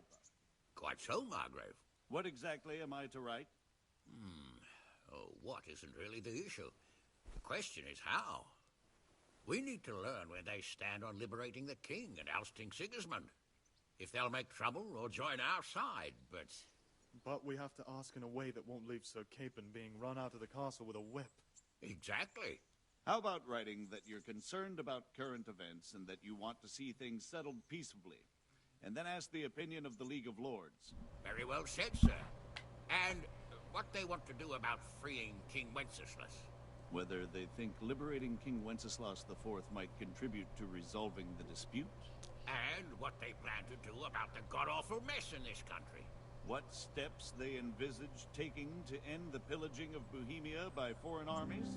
I couldn't have put it better myself. Well, I'd also venture to suggest one more. What is their stance on that is, the initiatives of Margrave Jobst of Moravia and a large part of the Bohemian nobility? Whether they plan to take action against them or support their efforts? You read my thoughts, sir. めちゃめちゃあげるやん。あれどこや So, what do you think of Margrave Jobst, Bernard? From what I've heard about him, I wouldn't trust him if he told me rain was red. リーテンシュタインのヨハン2世、ヨブスト編凶悪。So what do you think of it all, Sir Divish? I think I don't know what to think. That makes two of us. If I didn't know anything about Jobst, I'd say he's right and absolutely truthful. But I've heard too much about him already. Likewise. But I do feel he's the one with the best chance to put things right. Well, we'll see what we learn from Bergov. If the League of Lords stands with Sigismund, then our chance is pale, in spite of everything Jobst said. We shall see. We shall see. So, it looks like you're off on a mission. Yes. I can't wait. I don't want to dampen your spirits, my boy, but watch out. These are evil times, and who knows what can happen along the way. Not to mention that Bergov is no saint. Don't worry. I know. You've shown you can fend for yourself, but do take care. You'll be traveling as Lord Capon's bodyguard. You'll be there to make sure nothing untoward happens to him. Keep your eyes peeled and your ears wide open. What Bergov tells you is one thing, but what you see may be quite another. Rest assured, Father. And don't get embroiled in anything else. Just hand over the letter, hear out his reply, and return. Yes. Very well. Bergov is at Trotsky Castle. I think you'll find it quite an eye-opener. It's one of the finest castles in the land. It's 3 days' ride from here, so unless you hit a snag along the way, you'll be back soon enough. Any questions? Oh. I'm getting a bit lost in the Luxembourg lineage. It all seems a bit too tangled. The Luxembourgs have ruled the Empire and Bohemia for almost 100 years now. Emperor Charles brought this land to prominence. When he was in power, things had never been so good. Wenceslas and Sigismund are his sons, but by different mothers. Jobst and Prokop are their cousins. They were entrusted with governing Moravia. But instead, they've been in a bitter armed feud for years, and now Sigismund's fallen out with Wenceslas. Wenceslas also had another brother, the youngest, John of Görlitz, who was most probably poisoned. They seem like a hot-blooded lot. It's hard to keep up with their affairs, since they tend to change their alliances from one day to the next. Who is he really, this Jobst? The cousin of King Wenceslas. He's the Margrave of Moravia. I admit I don't know what to make of him myself. Until recently, he was allied with the League of Lords. For a time, he even served Rupert of the Palatinate against the king. And now suddenly, he's reversed his position. I don't know what led him to do it, and one can't help being suspicious. It's best to keep a watchful eye on him, but he really is the leader of the resistance against Sigismund these days. We'll just have to see how it all turns out. I'm a bit concerned so many people seem to think so little of King Wenceslas. You knew him, didn't you? What's he really like? Well, there's no straightforward answer to that question. He certainly makes a great hunting and drinking companion, but he can be very fiery and impetuous when things don't go how he'd like them. He never had much of a head for high office. He finds it tiresome. But once a man's grasped the scepter, it's hard to let it go again. You can't just abscond. You've seen for yourself what happens when he disappears for a few months. Better a bad but legitimate king than a bloody war over the throne. Who is this Prokop that Job spoke of? Job's brother, the king's cousin. He and Jops warred over Moravian supremacy for years. Then they were allies for a while, betrayed Wenceslas and sided with Rupert of the Palatinate. But after Sigismund abducted Wenceslas, Prokop fomented a revolt against him, and Sigismund had him captured. Politics. Make of it what you will. I, for one, can't make head or tail of it most of the time. The League of Lords and that Berghoff we're off to see. Who are they exactly? The lords of the powerful houses. Heinrich of Rosenberg, Otto of Berghoff, Heinrich of Radetz, and others. They're unhappy with the way their influence declined after Wenceslas surrounded himself with the lesser orders of nobility. They abducted the king years ago and made him bow to their will. They got away with it that time, and now they've joined forces with Sigismund and done it again. But now it seems that Sigismund's behavior is starting to rub them up the wrong way, so they may well be thinking twice. We'll see what Berghoff has to say. I don't know all that much about Sigismund. He's the king's younger brother and king of Hungary in his own right. 7 years ago, he led a crusade against the Turks and was defeated at Nicopolis. Some say it was due to the recklessness of the French knights, most of whom were mercilessly slaughtered. Sigismund is ambitious and capable. He might well make a better ruler than Wenceslas, but he's arrogant, and to our misfortune, brutal. Not long ago, he himself was held captive by the Hungarian nobility.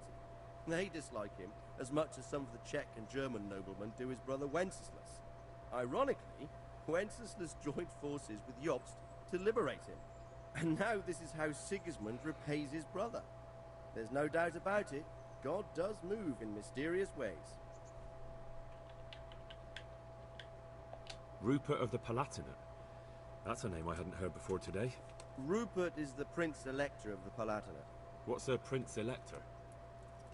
The Prince-Electors are dignitaries of the Holy Roman Empire who have the right to elect the King of the Romans, who would then be crowned Holy Roman Emperor by the Pope. Rupert took the title for himself with the help of 3 other Prince-Electors, even though Wenceslas had already been appointed. Some of the nobility in the Empire recognized Rupert's claim, but when he went to Rome to be crowned Emperor, it turned into a fiasco. Now he's doing his utmost to get Wenceslas to acknowledge him, but so far without success. So, now we have 2 kings of the Romans. Jobst sided with Sigismund for a while, but now he's switched allegiance. He seems to do that quite a lot. That young man, Sir John of Liechtenstein. Why is he here?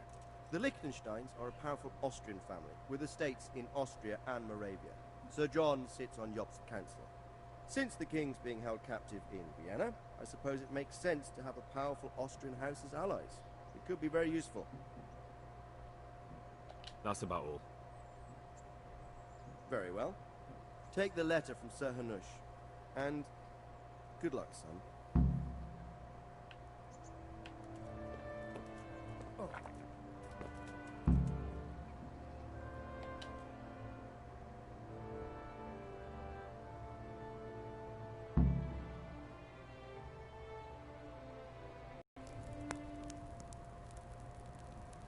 I believe we have written it well, gentlemen. Without a doubt. No one could deduce from this whether we are Sigismund's allies or foes. I must travel back to Brno now, but soon I will go to Brandenburg and I will stop here on the way back. By then, Sir Capon should be back and we can discuss how to proceed. Right. Before you leave, my lord, there is one thing that gives me no rest. Why did Sigismund come as a foe? It makes no sense. If I may, sir, I think I can explain. Oh, please enlighten us, young sir. I live not far from Hungary, where Sigismund reigns. It is a savage country, and the constant war with the Turks has hardened the people. They need a monarch with an iron hand. So when Sigismund felt the wind of revolt, he reacted as he would at home. Only what works on the Hungarian nobles does not work here in Bohemia. Bringing order is one thing, but slaughtering and pillaging with a horde of barbarians quite another. What purpose does that serve? But Sigismund did give the Bohemian nobles a chance to take his side. It was only when they refused his ultimatum that he lost patience and took to the sword. As for the barbarians, he could afford nothing better. The Hungarian nobility would gain nothing from joining his campaign in Bohemia. He didn't have enough coin for a regular army, and so he recruited the Cumans. What he does not pay them, they make up for in plunder. But in the end, he didn't have enough to even satisfy the Cumans. That's why he raided Kuttenberg and Skalitz. He wanted the silver. That makes sense. My lords, how's the letter coming along? It's done. Then we can be on our way. Now remember what we said, boy. All you have to do is deliver the letter, listen to the answer, and come back here. Don't provoke Berghoff in any way. Provoke? Me? Never, Uncle. We'll be back in a few days. Farewell, your graces. Come, Henry, my men are waiting. I wish you Godspeed.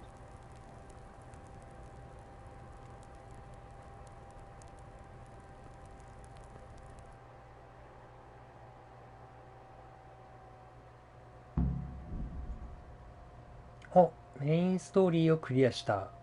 お望みならサイドクエストアクティビティに挑戦することもできる。またこの世界をただ放浪するだけでも楽しめる。そしてハンス・カポン教の舞台に加わることでいつでも物語に幕を下ろすことができる。へえ。あ、そうなんや。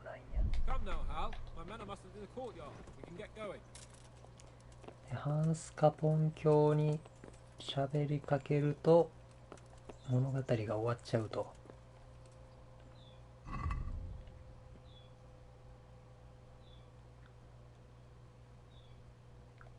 なるほど。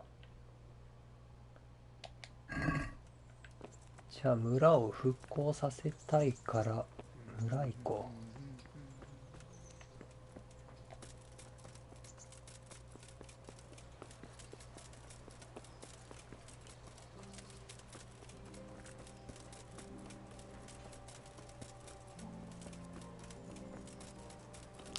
う。メインストーリーをクリアした。いや、ここで一旦終わらしてもいいな。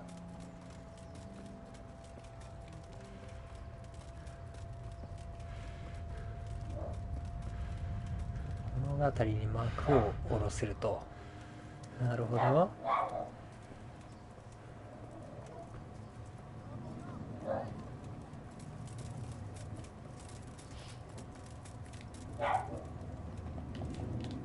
開いてない。なんでやー。そんな早い時間。満腹度がやばい。なぜそんな満腹度になってんの。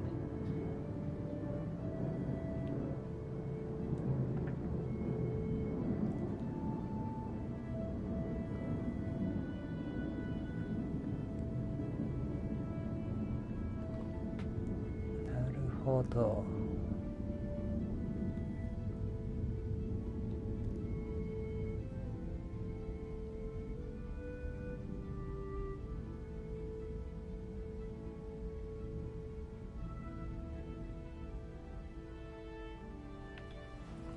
あ、開いてない。まだか。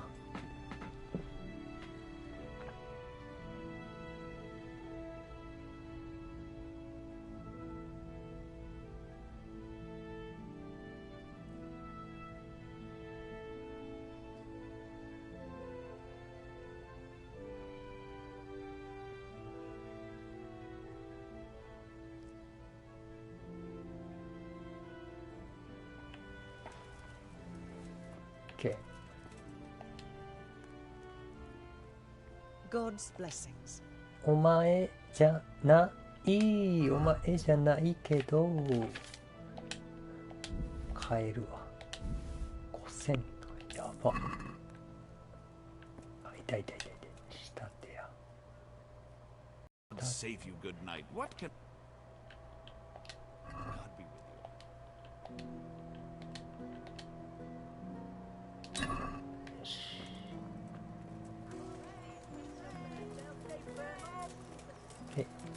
鎧を直したいわ。鎧を直してこよう。Yeah.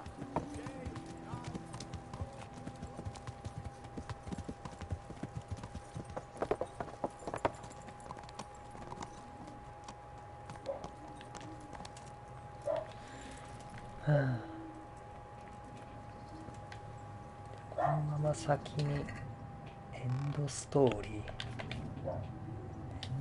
見ちゃってもいいな。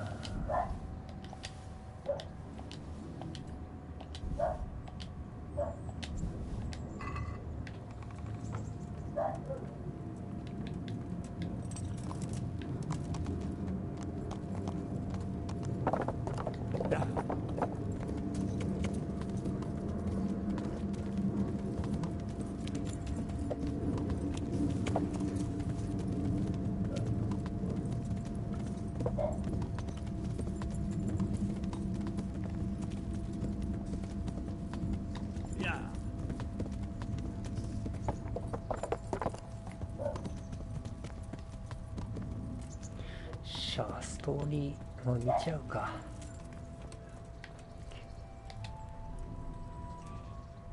So, can we set off now, Henry? Of course. Can't wait. So, to horse! The Lord of Bergov is bound to be waiting us eagerly.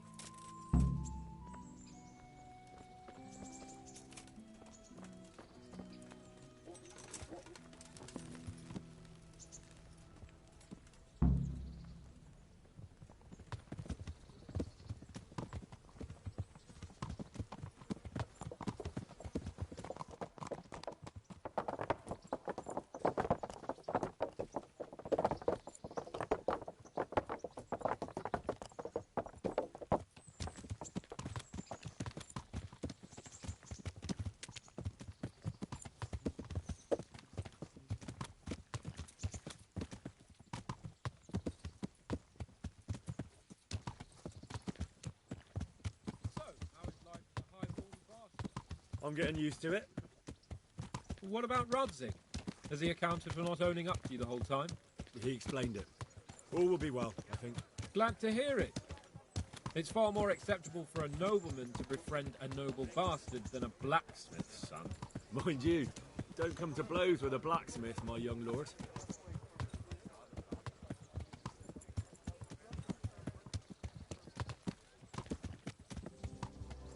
What do you think about Sir Jobst and his plan?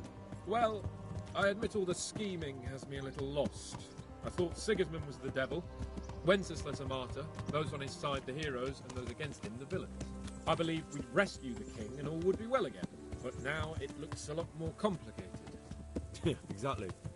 I didn't expect the noble lords to be as noble as the angels, but I hadn't expected such a sewer. They behave like children. I can't fathom how after all this backstabbing they're somehow still on speaking terms. I don't know either. Beggar's belief.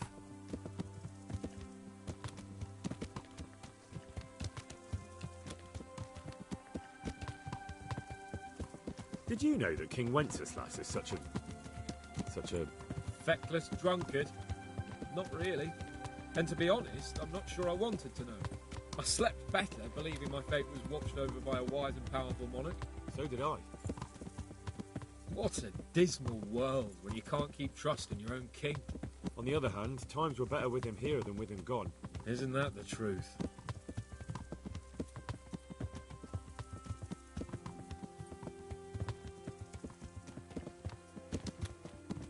What do you think of Sigismund? If I were him, I'd have had enough of my brother even sooner. But he's a monster. Look at what those hordes of his are getting up to here. What he did in Skalitz. True enough. On the other hand, if Wenceslas and Prokop hadn't double-crossed him, none of this would have happened. No one forced him to burn Skalitz. That's a fact. But he couldn't let them shit all over him either. Not that I'm defending him. He's a weasel. No doubt about that.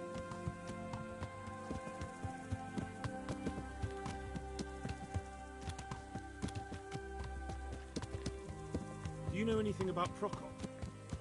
Ha! Sir Hanush can tell you a thing or two about him. Why? Last winter, a certain Sir Jan Sokol of Lamberg, a well-known knight, or robber baron to some, tried to occupy the city of Iglau, which was on the orders of none other than Prokop. And what has that got to do with Hanush? Well, he was there with him. Of course, that's not something to brag about in front of yachts.同じ馬 They 同 wanted じ to 馬あった occupy よ a city that was on the side of the League of Lords, but despite there being several hundred strong, they didn't take it.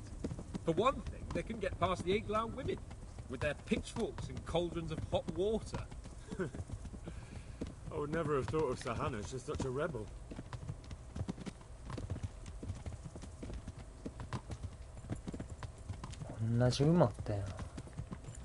And have you heard anything about Rupert of the Palatinate?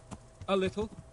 He can't manage even to wrest power from a king who doesn't much care for ruling and isn't fighting back. That doesn't seem like a man who has what it takes to rule. And that's all I need to know.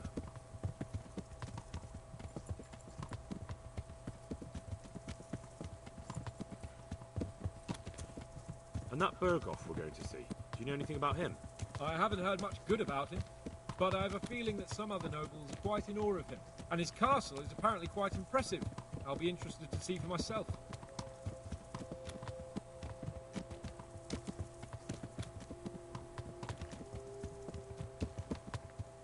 And what about the League of Lords? Wealthy, pompous. The king doesn't seem to like them much. He's chosen to let the lesser ranks of the nobility into his circle, men like your father. I admit I don't blame him one bit. But the lords weren't happy about their lost influence, so they put their foot down. If I were Wenceslas, I'd let them hang after they abducted me the first time.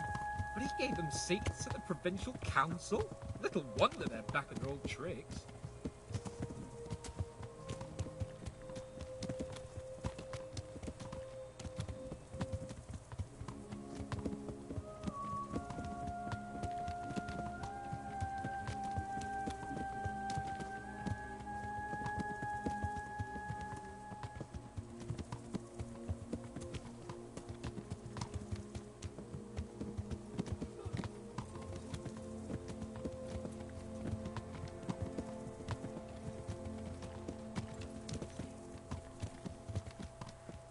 音響飛ばしてくれよ。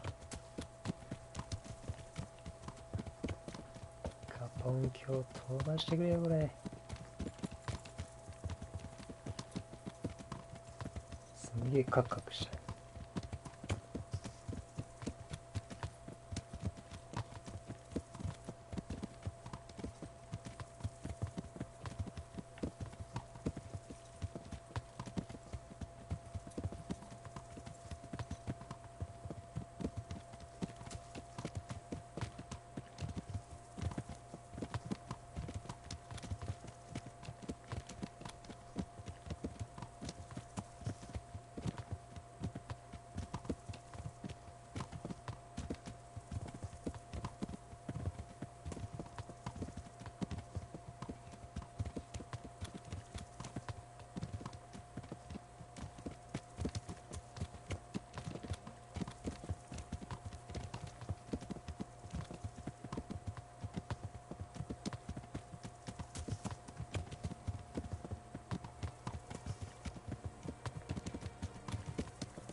この調子でずっと行くの？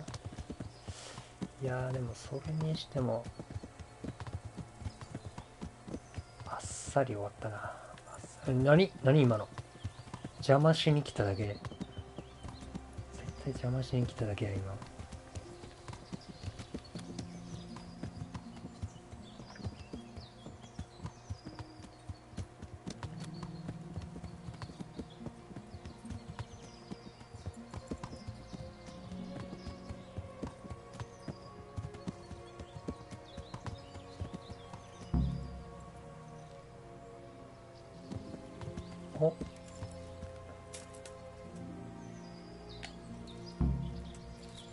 声をかける。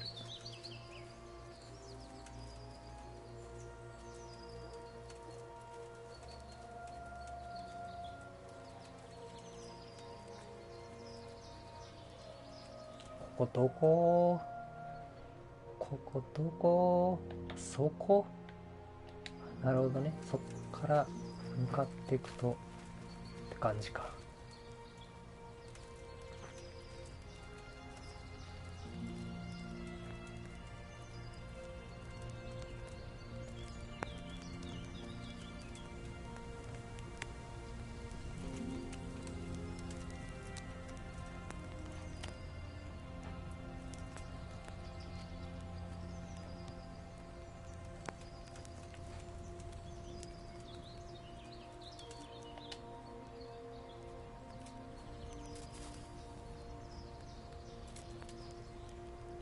遠い。遠いわ。いいわ。How about it, Henry? Can we go? Are you ready for this?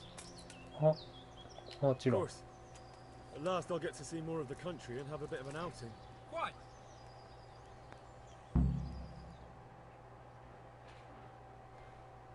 お、ジエンドトロフィー。 Let's get to it then. I finally have the feeling we're doing something worthwhile. We're helping to save the king. Instead of saving his drunken majesty, I'd rather find that horseman who murdered my parents, get the sword back from him, and skewer him with it. Cheer up, Henry. I have a feeling you'll get your chance one day, and it won't be long in coming. Forward, men! Audentes fortuna juva!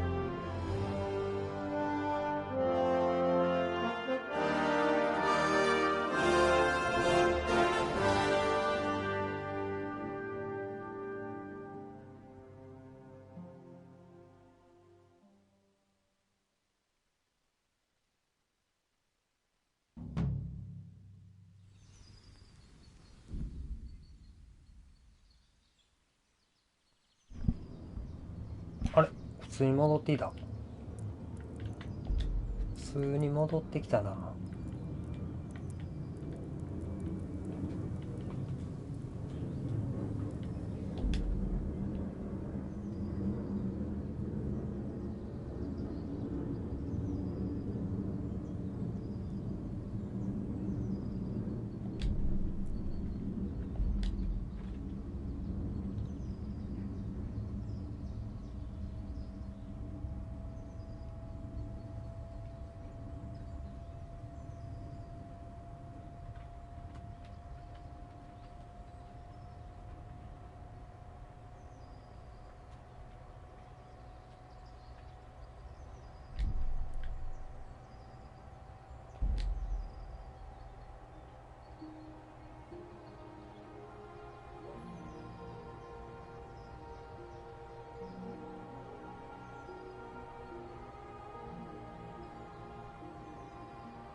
ほうほう。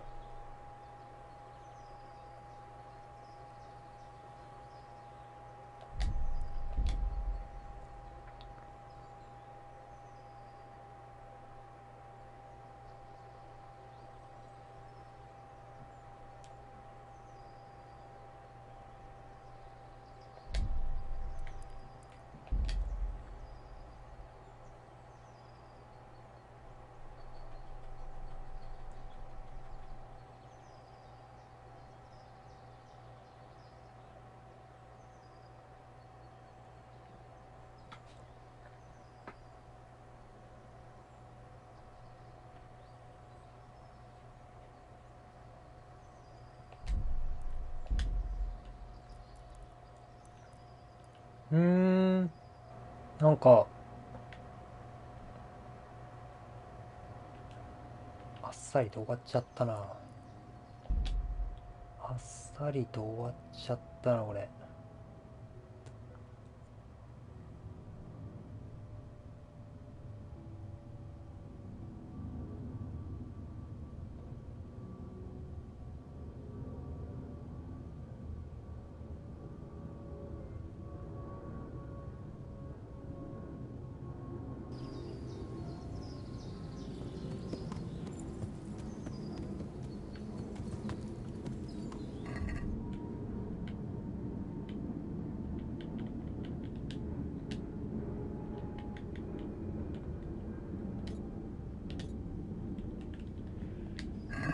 なるほど。